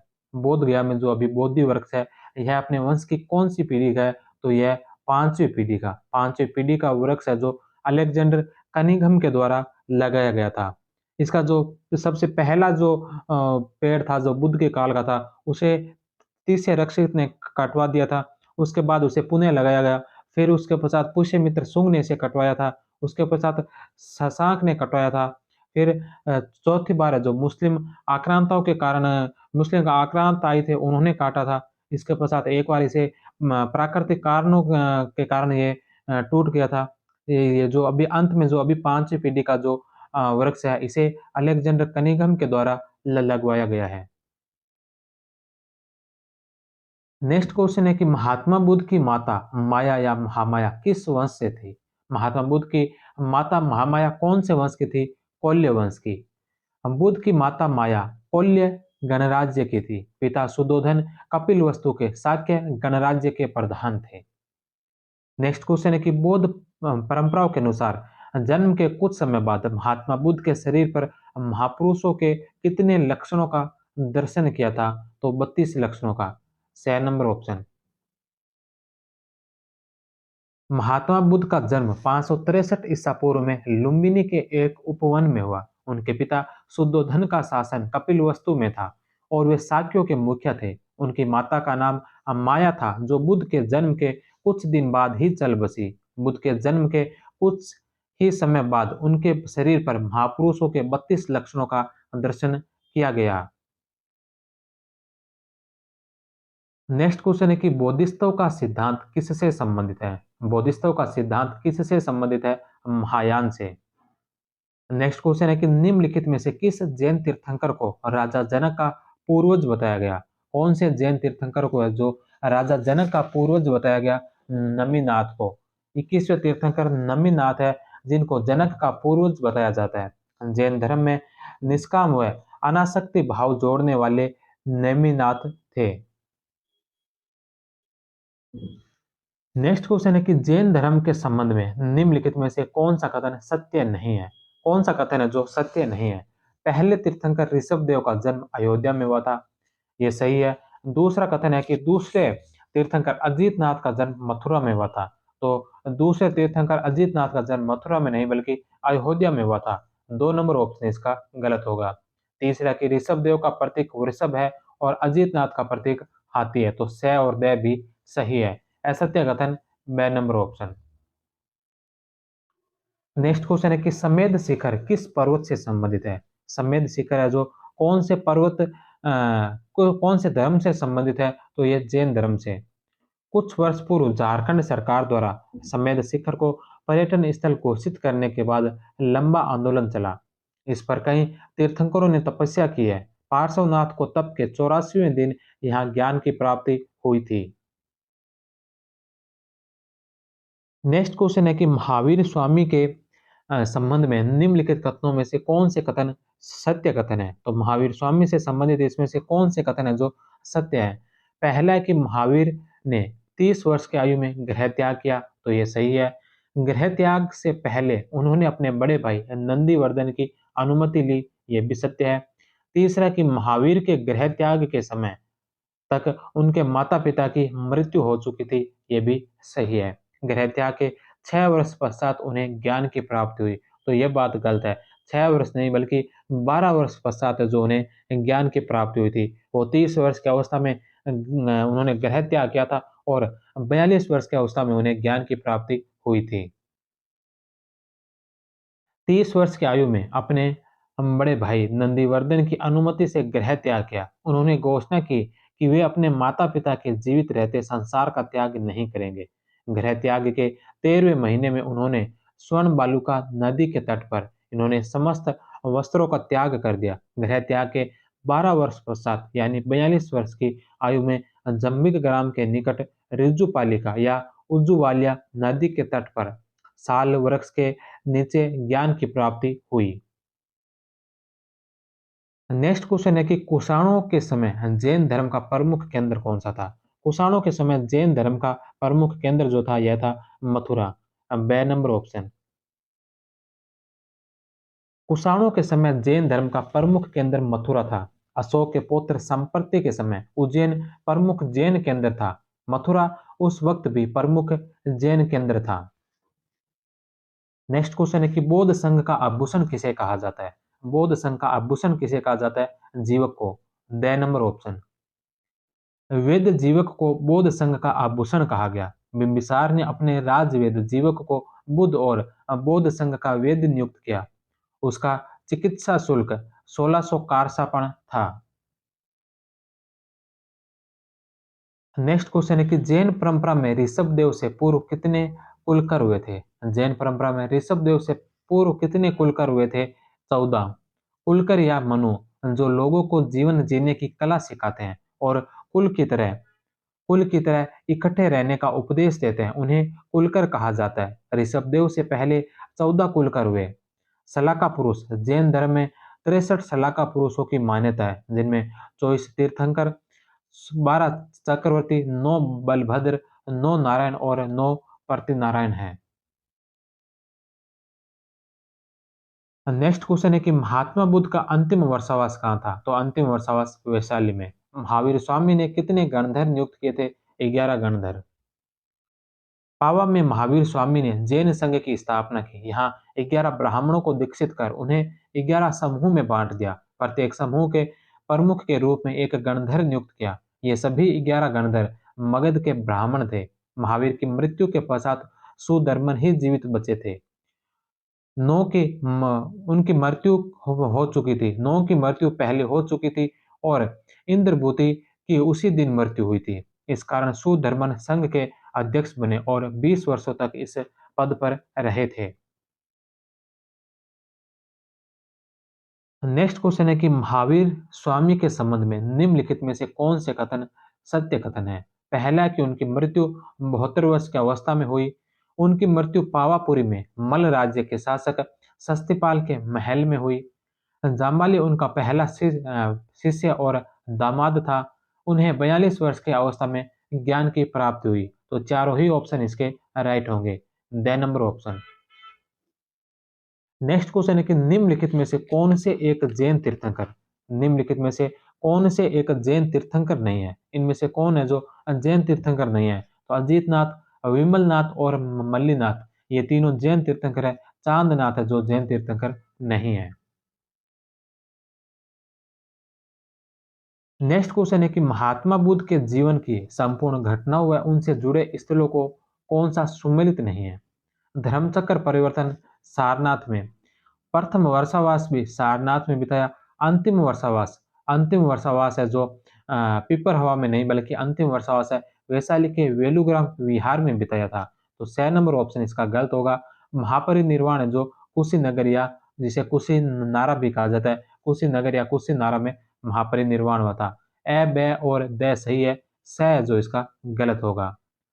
प्रथम वर्षावास सारनाथ का मूल गंधकुटी विहार में और अंतिम वर्षावास है जो वैशाली के वेलुग्राम विहार में। नेक्स्ट क्वेश्चन है कि निम्नलिखित में से कौन महात्मा बुद्ध के परिनिर्वाण के बाद अस्थियों के 8 भागों में बंट बांट लेने के बाद देर से पहुंचे और उन्हें सिर्फ अंगारे ही मिले? तो वो थे पीपली वन के मौर्य। 8 भागों में अवशेषों को द्रोण नामक ब्राह्मण ने बांटा। अस्थियों का बर्तन द्रोण ने स्वयं रखा। पीपली वन के मौर्य देर से आए और उन्हें चिता के अंगारे ही दिए गए। नेक्स्ट क्वेश्चन है कि बुद्ध के भ्राता देवदत्त ने राजगृह में बुद्ध को मारने के लिए किस हाथी को भेजा था? नालागिरी हाथी को। नेक्स्ट क्वेश्चन है कि कौन सी बौद्ध संगीति को सप्त सतिका कहा गया, क्योंकि इसमें 700 बौद्ध भिक्षुओं ने भाग लिया था। तो कौन सी बौद्ध संगीति को जो सप्त सतिका कहा गया था, तो यह कहा गया था दूसरी बौद्ध संगीति को। प्रथम बौद्ध संगीति में 500 बौद्ध भिक्षुओं ने भाग लिया था, दूसरी में 700 ने, तीसरी में 1000 ने और चौथी बौद्ध संगीति में 500 बौद्ध भिक्षुओं ने भाग लिया था। नेक्स्ट क्वेश्चन है कि श्रावस्ती के एक श्रेष्ठी की पुत्री जिसने पुब्बाराम विहार बनवाने के लिए बौद्ध संघ दान में दिया था। श्रावस्ती की एक श्रेष्ठी की पुत्री जिसने पुब्बाराम विहार बनवाने के लिए बौद्ध संघ दान में दिया था, वह कौन थी? तो वह थी विशाखा। विशाखा जो अंग के पद्य की पुत्री थी। विशाखा पब्बाराम विहार दान दिया। विशाखा ने अपने ससुर मिगार को भी बौद्ध अनुयायी बनने के लिए बनाया, जो पहले जैन थे। सुजाता जो तपस्या के दिनों में बुद्ध को खीर दी थी। सेमा या खेमा बिंबिसार की रानी थी। मलिका मलिका जो परसेनजीत की रानी थी। श्रावस्ती में अपने नाम से विहार बनवाया था। नेक्स्ट क्वेश्चन है कि रोमिला थापर ने किस बौद्ध भिक्षु को बौद्ध धर्म का सेंट पॉल या संत पॉल कहा था? तो यह कहा था नागार्जुन को। इन्हें भारत का आइंस्टीन भी कहा जाता है। नेक्स्ट क्वेश्चन है कि किस स्थान पर बुद्ध ने घोषणा की कि 3 माह बाद उनका परिनिर्वाण होगा? तो कौन से स्थान पर बुद्ध ने घोषणा की थी कि 3 माह बाद उनका परिनिर्वाण होगा? तो यह घोषणा की थी वैशाली के अंदर। वहां उन्होंने अपना अंतिम वर्षावास व्यतीत किया और वहीं 3 माह बाद महापरिनिर्वाण की बात कही, लेकिन उन्होंने महापरिनिर्वाण स्थल के रूप में कुशीनगर को चुना था। नेक्स्ट क्वेश्चन है कि बोधि वृक्ष को नुकसान पहुंचाने वाला बंगाल का शासक कौन था? तो वह था शशांक। नेक्स्ट क्वेश्चन है कि निम्नलिखित में से कौन सा कथन सही नहीं है? कौन सा कथन इसमें से सही नहीं है? पहला है कि द्वितीय जैन संगीत का आयोजन वैशाली में हुआ था, यह सही है। द्वितीय जैन संगीत में उत्पन्न मतभेद को समाप्त करने के लिए 10 सदस्यीय समिति बनाई गई, जिसके अध्यक्ष सरुकामी साब साबक मीर थे। तो यह जो समिति बनाई थी इसमें 10 सदस्य नहीं थे, बल्कि इसके अंदर जो 8 सदस्य थे। तो बे नंबर ऑप्शन इसका गलत होगा। सह नंबर द्वितीय बौद्ध संगीति महात्मा बुद्ध की मृत्यु के 100 वर्ष पश्चात आयोजित हुई थी। और चौथा ऑप्शन है कि द्वितीय बौद्ध संगीति में ही थेरवादी और महासंघिक दो उप संप्रदायों का उदय हुआ था। अ, स और द सही है, बे नंबर है जो इसका गलत होगा। 8 सदस्य समिति का गठन को पूर्वी व पश्चिमी बौद्ध भिक्षुओं के विवाद को निपटाने के लिए किया गया, जिसके अध्यक्ष सरुकामी थे। वैशाली के बालूकाराम कुटाग्रशाला में ही थेरवादी या स्थविर व महासंघिक में विभाजन हुआ। परंपरागत विनय में आस्था रखने वाले स्थविर कहलाए। ये पश्चिमी बौद्ध भिक्षु थे, जिनका नेतृत्व उज्जैन के महाकचायन ने किया। महासंघिक परिवर्तनवादी भिक्षुओं का समूह था। ये पूर्वी बौद्ध भिक्षु थे, जिनका नेतृत्व महाकश्यप ने किया। महासंघिकों का प्रधान केंद्र मगध था। नेक्स्ट क्वेश्चन है कि निम्नलिखित में से कौन से कथन सत्य कथन है? निम्न में से कौन कौन से कथन है जो सत्य है? पहला कि थेरवाद का सिलोन या श्रीलंका में प्रतिपादन अशोक के पुत्र महेंद्र द्वारा किया गया। दूसरा कि थेरवाद की सर्वाधिक महत्वपूर्ण शाखा सरस्वतीवाद की, जिसकी स्थापना राहुल भद्र के द्वारा की गई। तीसरा पूर्व सेल, अपर सेल, उत्तर सेल और चैत्य महासंघिकों से निकली शाखाएं थी। तो पूर्व सेल, अपर सेल, उत्तर सेल और चैत्य के जो महासंघिकों से निकली शाखाएं थी, ये भी सही है। सर्वास्तिवादियों के प्रधान केंद्र कश्मीर व मथुरा में थे। तो सर्वास्तिवादियों के प्रधान जो केंद्र है वो कश्मीर में और मथुरा में थे, ये बात भी सत्य है। तो चारों ऑप्शन इसके राइट होंगे। The number option. कनिष्क के काल में सरस्वतीवाद का सर्वाधिक प्रसार हुआ। सरस्वतीवाद की प्रमुख भाषा संस्कृत थी। महासंघिकों से निकली प्रमुख शाखाओं में एक व्यवहारिक लोकोत्तरवादी और कौकुलिक या कौकुटिक प्रमुख है। पाटलिपुत्र का कुक्कुटराम विहार महासंघिकों का पहला प्रमुख केंद्र था। कालांतर में हुए एक अन्य विभाजन के बाद आंध्र प्रदेश नवीन महासंघिकों का केंद्र बना। यहाँ अमरावती और नागार्जुन कोंडा इसके प्रधान केंद्र बने। यह महासंघिक चैत्य कहलाए। इन्हीं से पूर्व सेल, अपर सेल व उत्तर सेल शाखाएं निकली। आंध्र महासंघिकों से ही वेतुलिको, राजगिरिक व सिद्धार्थिक नामक संप्रदाय निकले थे। नेक्स्ट क्वेश्चन है, खरोष्टी लिपि में लिखित धम्मपद की पांडुलिपि कहाँ से प्राप्त हुई? खरोष्टी लिपि के अंदर लिखित धम्मपद की पांडुलिपि हमें कहाँ से प्राप्त हुई थी? तो यह प्राप्त हुई थी खोतान से। The number option. Sutta Pitaka के खुदक निकाय का एक भाग धम्मपद है। धम्मपद की खरोष्टी लिपि में लिखित पांडुलिपि हमें खोतान से प्राप्त होती है। नेक्स्ट क्वेश्चन है कि वह स्तूप जो बुद्ध के जीवन की किसी घटना से संबंधित नहीं है, तो कौन सा स्तूप है जो बुद्ध के जीवन की किसी घटना से संबंधित नहीं है? तो वह सांची। बे नंबर ऑप्शन। नेक्स्ट क्वेश्चन है कि निम्नलिखित में से महात्मा बुद्ध का कौन सा शिष्य बौद्ध संघ का धम्म सेनापति कहलाता था? निम्नलिखित में से महात्मा बुद्ध का कौन सा शिष्य जो बौद्ध संघ का धम्म सेनापति कहलाता था? तो यह था सारिपुत्र। ए नंबर ऑप्शन। बुद्धकालीन प्रमुख वेद जीवक की माता का नाम क्या था? बुद्धकालीन प्रमुख वेद्य जीवक की माता का नाम क्या था? शाल्वती। मगध नरेश बिंबिसार ने वैशाली की नगर वधु आम्रपाली या अम्पाली जैसी रूपवती गणिका की तलाश करते हुए शाल्वती को राजगृह की नगर वधु के रूप में चुना। शाल्वती ने एक बच्चे को जन्म दिया, जिसे जन्म के समय ही शाल्वती ने दासी के हाथों कूड़े के ढेर पर फेंकवा दिया था। वह बच्चा राजकुमार अभय को मिला। उसी ने उसका पालन पोषण किया, इसलिए उसे कुमार भृत्य भी कहा जाता है। नेक्स्ट क्वेश्चन है कि बौद्ध धर्म के संबंध में निम्नलिखित में से कौन सा कथन सत्य नहीं है? बौद्ध धर्म के संबंध में कौन सा कथन सत्य नहीं है? पहला है कि स्तविर ने हीनयान संप्रदाय का उदय हुआ। स्तविर से हीनयान संप्रदाय का उदय हुआ, ये सही है। महासंगिक से महायान संप्रदाय का उदय हुआ। महायान के ग्रंथ सामान्यतः पाली में, जबकि हीनयान के ग्रंथ संस्कृत में है। तो ये बात है जो गलत है, क्योंकि महायान के जो ग्रंथ है वो संस्कृत में है और हीनयान के ग्रंथ है जो पाली में है। यहाँ पर इन्होंने उल्टा लिख दिया है। महायान के ग्रंथ पाली में नहीं बल्कि संस्कृत में है और हीनयान के ग्रंथ संस्कृत में नहीं बल्कि पाली में है। तो स नंबर ऑप्शन इसका गलत होगा। द नंबर है कि हीनयान की तुलना में महायान का प्रसार भारत के बाहर अधिक हुआ था। तो यह बात सही है। हीनयान की तुलना में महायान का जो प्रसार है यह भारत से बाहर अधिक हुआ था।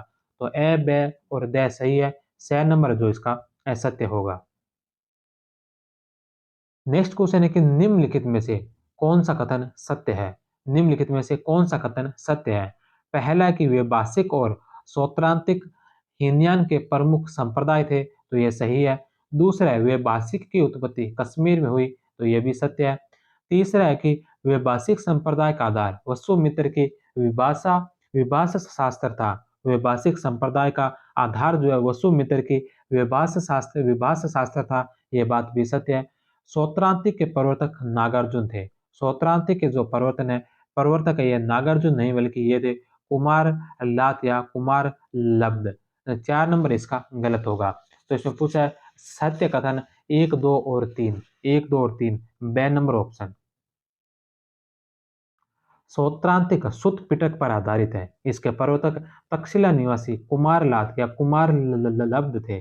श्री लाभ भी सौत्रांतिकों के एक मुख्य आचार्य थे। धर्मतात वसुमित्र घोषक व बुद्धदेव वे भाषिकों के आचार्य थे। नेक्स्ट क्वेश्चन है बौद्ध ग्रंथ अभिसमयालंकार के लेखक कौन है? बौद्ध ग्रंथ अभिसमयालंकार के लेखक कौन है? तो इसके लेखक है Maitreya Nath. The number option. Nagarjuna की प्रज्ञा पारमिता शास्त्र को आधार मानकर मैत्रेय नाथ ने अभिसमय अलंकार की रचना की। नागार्जुन महायान के माध्यमिक व शून्यवाद संप्रदाय के प्रवर्तक थे, जिन्हें सापेक्षवाद भी कहा जाता है, जबकि मैत्रेय नाथ महायान के विज्ञानवाद या योगाचार संप्रदाय के प्रवर्तक थे। मैत्रेय नाथ के अन्य प्रमुख ग्रंथ धर्म धर्म धर्मता त्रिभंग महायान उत्तर तंत्र, मध्यांत विभंग है। नेक्स्ट क्वेश्चन है, चर्या पिटक किसका संकलन है? चर्या पिटक है जो किसका संकलन है? तो यह है 35 जातकों का, बे नंबर ऑप्शन। पद्य में रचित 35 जातकों का संग्रह चर्या पिटक है।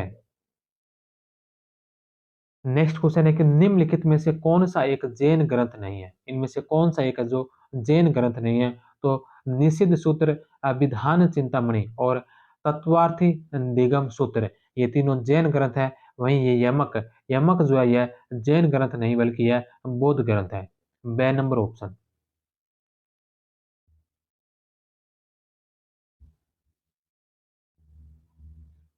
अभिधम पिटक में 7 पुस्तकें जिन्हें सप्त प्रकरण कहा जाता है। धम्मसंगनी, विभंग, धातु कथा, पूगलपनति, कथावतु, यमक और पत्थान। यमक अभिधम पिटक की छठी पुस्तक है। यह 10 अध्यायों में विभाजित है। यमक पर बुद्ध घोष ने एक भाष्य भी लिखा। पंचपकर कंठा, जैन भिक्षुओं के लिए आचरण, दंड व पश्चाताप के नियम 6 छेद सूत्रों में। निषिद्ध सूत्र, वृहद कल्प सूत्र, व्यवहार सूत्र, दशा श्रुत स्कंद सूत्र या आचार दशा, पंचकल्प सूत्र और महानिषिद्ध सूत्र। अभिधान चिंतामणि आचार्य हेमचंद्र द्वारा लिखित जैन ग्रंथ है। तत्वार्थ दिगम सूत्र आचार्य उमा स्वामी द्वारा लिखित जैन ग्रंथ है। नेक्स्ट क्वेश्चन है कि गांधार शैली में बुद्ध को अधिकांशतः किस मुद्रा में प्रदर्शित किया गया है? गांधार शैली में जो बुद्ध को अधिकांशतः कौन सी मुद्रा के अंदर प्रदर्शित किया गया है? तो यह किया गया है अभय मुद्रा में, ए नंबर ऑप्शन। नेक्स्ट क्वेश्चन है कि निम्नलिखित में से कौन सा असत्य कथन है? कौन सा कथन है जो इसमें से असत्य है? महापरिनिर्वाण सूत्र में बुद्ध आनंद को राजपथों के चौराहे पर अपने शरीर के अवशेषों पर स्तूप निर्माण का आदेश देते हैं। महापरिनिर्वाण सूत्र में बुद्ध जो आनंद को राजपथों के चौराहे पर अपने शरीर के अवशेषों पर स्तूप निर्माण का आदेश देते हैं, ये सही है। प्रारंभिक स्तूपों में उल्टे कटोरे की आकृति के अर्धगोलाकार गुंबद होते थे, यह भी सत्य है। गुंबद पर स्थित ऊपर की ओर उठे हुए चौकोर जालीदार मंडप को वेदिका कहते थे, तो इसे वेदिका नहीं बल्कि इसे हर्मिका कहा जाता था। 6 नंबर ऑप्शन इसका गलत होगा। चौथा है कि गुंबद के ऊपर निकले हुए मस्तूल को यष्टि कहते थे, तो यह बात भी सही है। तो असत्य कथन 6 नंबर होगा। स्तूप के अर्धगोलाकार गुंबद को अंड कहते हैं। गुंबद के ऊपर उठे हुए चौकोर जालीदार मंडप को हर्मिका कहते हैं। हर्मिका में एक मस्तूल लगा हुआ होता है। मस्तूल में 3 छत्र लगे हुए होते हैं। हर्मिका देवता के घर या पवित्र स्थल का प्रतीक है। गुंबद के चारों ओर एक जालीदार रेलिंग लगी होती है जिसे वेदिका कहते हैं। यह पवित्र स्थान को बाहरी दुनिया से पृथक करने की प्रतीक है। गुंबद के चारों ओर गुंबद व वेदिका के बीच का हिस्सा प्रदक्षिणा पथ कहलाता है। वेदिका में 4 तोरण द्वार बने होते हैं। नेक्स्ट क्वेश्चन है कि बौद्ध न्याय ग्रंथों, न्याय प्रवेश तर्कशास्त्र और हेतु विज्ञान न्याय प्रवेश के लेखक कौन है? तो इसके लेखक है शंकर स्वामी। शंकर स्वामी आचार्य दिननांग के शिष्य थे। नेक्स्ट क्वेश्चन है कि निम्नलिखित में से कौन सा ग्रंथ बौद्ध विद्वान बुद्ध दत्त का नहीं है? कौन सा ग्रंथ है जो बुद्ध दत्त का नहीं है? तो मधुर्थ, विलासिनी, विनय विनिशयक और रूपा रूप विभग, ये तीनों बुद्ध दत्त के हैं। वहीं विशुद्धि मग, विशुद्धि मग मग है जो बुद्ध घोष की रचना है। विशुद्धिमग बुद्ध घोष की रचना है। बुद्ध गुप्त और बुद्ध घोष समकालीन थे। जब बुद्ध घोष श्रीलंका जा रहे थे तब बुद्ध गुप्त श्रीलंका से वापस आ रहे थे। इनका जन्म चोल राज्य में हुआ था और इन्होंने भी बुद्ध घोष की तरह अनुराधापुर के महाविहार से शिक्षा प्राप्त की। विनय विषयक, उत्तर विनिषयक, अभिधम्मावतार, रूपा रूपा रूप विभग, मधुर्थ, विलासिनी इनकी रचनाएं हैं। नेक्स्ट क्वेश्चन है कि निम्नलिखित में से किस बौद्ध विद्वान को बौद्ध न्याय का संस्थापक और मध्ययुगीन न्याय का पिता कहा जाता है? कौन से बौद्ध विद्वान को बौद्ध न्याय का संस्थापक और मध्ययुगीन न्याय का पिता कहा जाता है? तो यह कहा जाता है दिन्नांग को, द नंबर ऑप्शन। आचार्य दिन्नांग का जन्म 4वीं शताब्दी में कांचीपुरम के पास सिंहवक्र गांव में हुआ था। इन्होंने वात्स्यपुत्र संप्रदाय के आचार्य नागदत्त से दीक्षा ली। बाद में आचार्य वसुबंधु को इन्होंने अपना गुरु बनाया। नालंदा विहार में सैदुर्य नामक ब्राह्मण को तर्कशास्त्र में परास्त किया। दिननाग की प्रमुख रचनाएं प्रमाण सूत्र, प्रमाण समुच्चय, न्याय प्रवेश, हेतु चक्र डमरू, प्रमाण शास्त्र, न्याय प्रवेश, आलंबन परीक्षा, त्रिकाल परीक्षा, धर्म प्रदीपवर्ती। धर्मकीर्ति को बौद्ध न्याय में दिननाग का उत्तराधिकारी माना जाता है। इन्होंने दिननाग के शिष्य ईश्वर सेन से बौद्ध न्याय पढ़ा। बाद में जब ये नालंदा विहार आए तो धर्मपाल के शिष्य बन गए। हवेनसांग भी धर्मकीर्ति का उल्लेख करता है। हवेनसांग जब नालंदा आया तब धर्मपाल का शिष्य शीलभद्र यहाँ कुलपति था। धर्मकीर्ति की प्रमुख रचनाएं न्याय बिंदु, प्रमाण वार्तिक, प्रमाण विनिश्चिक, संबंध परीक्षा, हेतु बिंदु। बुद्ध पालित ने नागार्जुन को मध्यमिका कारिका व पर अकुतो भया नामक टीका लिखी थी। नेक्स्ट क्वेश्चन है कि प्राचीन विहारों, स्तूपों, चैत्यों, मंदिरों व मूर्तियों के लिए प्रसिद्ध बामियान किस देश में स्थित है? तो बामियान है जो कौन से देश में स्थित है? तो बामियान जो है स्थित है अफगानिस्तान में। Afghanistan, the number option Afghanistan में स्थित है। नेक्स्ट क्वेश्चन है कि वीर निर्वाण संवत किस वर्ष से शुरू होता है? वीर निर्वाण संवत है जो कौन से वर्ष से शुरू होता है? 527 ईसा पूर्व में। महावीर स्वामी की मृत्यु की तिथि 527 ईसा पूर्व से वीर निर्वाण संवत शुरू होता है। नेक्स्ट क्वेश्चन है कि जैन दर्शन के अनुसार कुछ जीवों में विशेष गुण होते हैं जिनके कारण ऐसे जीवों में स्वतंत्र रहने की क्षमता होती है और इसलिए वे कर्मों से प्रभावित नहीं होते। वे गुण कहलाते हैं। वे गुण क्या कहलाते हैं? जो जिनके कारण ऐसे जीवों में स्वतंत्र रहने की क्षमता होती है और इसलिए वे कर्मों से प्रभावित नहीं होते, तो वे गुण कहलाते हैं भव्यतव।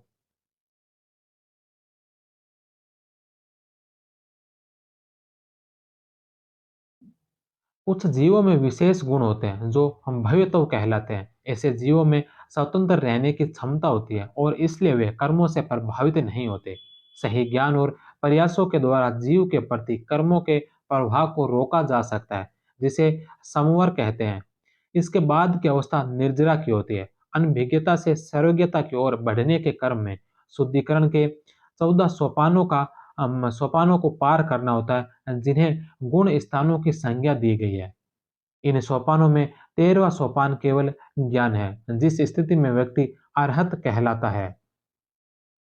एक अरहत जिसने सिद्धांत की शिक्षा देने की क्षमता को पहले ही हासिल कर लिया है, वह तीर्थंकर कहलाता है। एक अरहत के द्वारा 14वां सोपान अपनी मृत्यु से ठीक पहले के क्षणों में प्राप्त कर लिया जाता है, जब वह कभी गतिविधियों और कर्म के अंतिम कणों में भी मुक्त हो जाता है। मुक्त आत्माएं जिस लोक में निवास करती है उसे सिद्ध लोक कहा जाता है।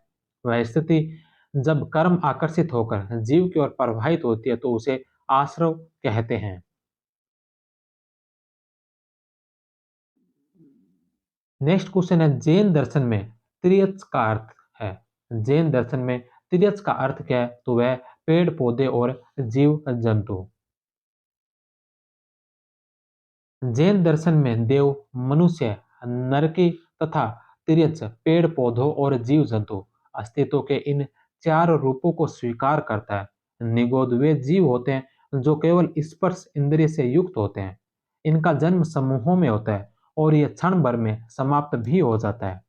जैसे मीठे और खमीर में निगोद श्रेणी के जीव उपस्थित होते हैं, इसलिए मधु और मदिरा दोनों का सेवन वर्जित है। यदि किसी जंतु का भोजन के लिए वध नहीं भी किया गया हो तो उसकी स्वाभाविक मृत्यु हुई हो तब भी उसका मांस वर्जित है, क्योंकि निगोद स्तर के शव जीवों के शव प्रजनन का अच्छा आधार बन जाता है। हालांकि श्वेतांबरू ने कुछ अपवाद की स्थितियों की कल्पना की है। उनके अनुसार अकाल पड़ने पर या किसी व्याधि में औषधि के रूप में मांस का उपयोग किया जा सकता है।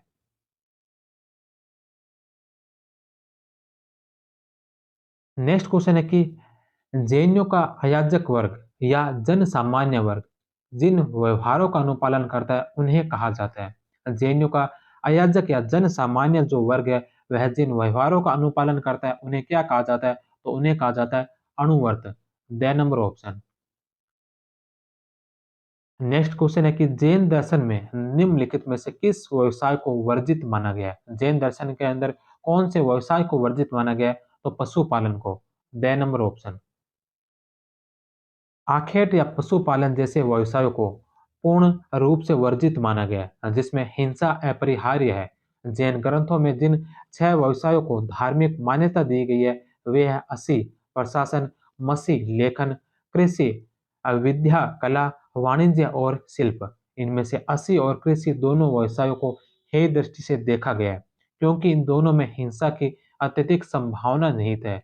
जैन मान्यता में वाणिज्य में सबसे कम हिंसा का समावेश संभावित है, इसलिए आज भी जैनों में वाणिज्य ही सबसे लोकप्रिय व्यवसाय है। तो इस जैन और बौद्ध धर्म के 150 क्वेश्चन हमने कर लिए हैं। बाकी जो बचे 151 नंबर से लेकर 300 तक के क्वेश्चन है, अगले जो 150 क्वेश्चन है वो हम कल की क्लास में करेंगे। तब तक आप सभी का बहुत बहुत धन्यवाद। जय हिंद, वंदे मातरम।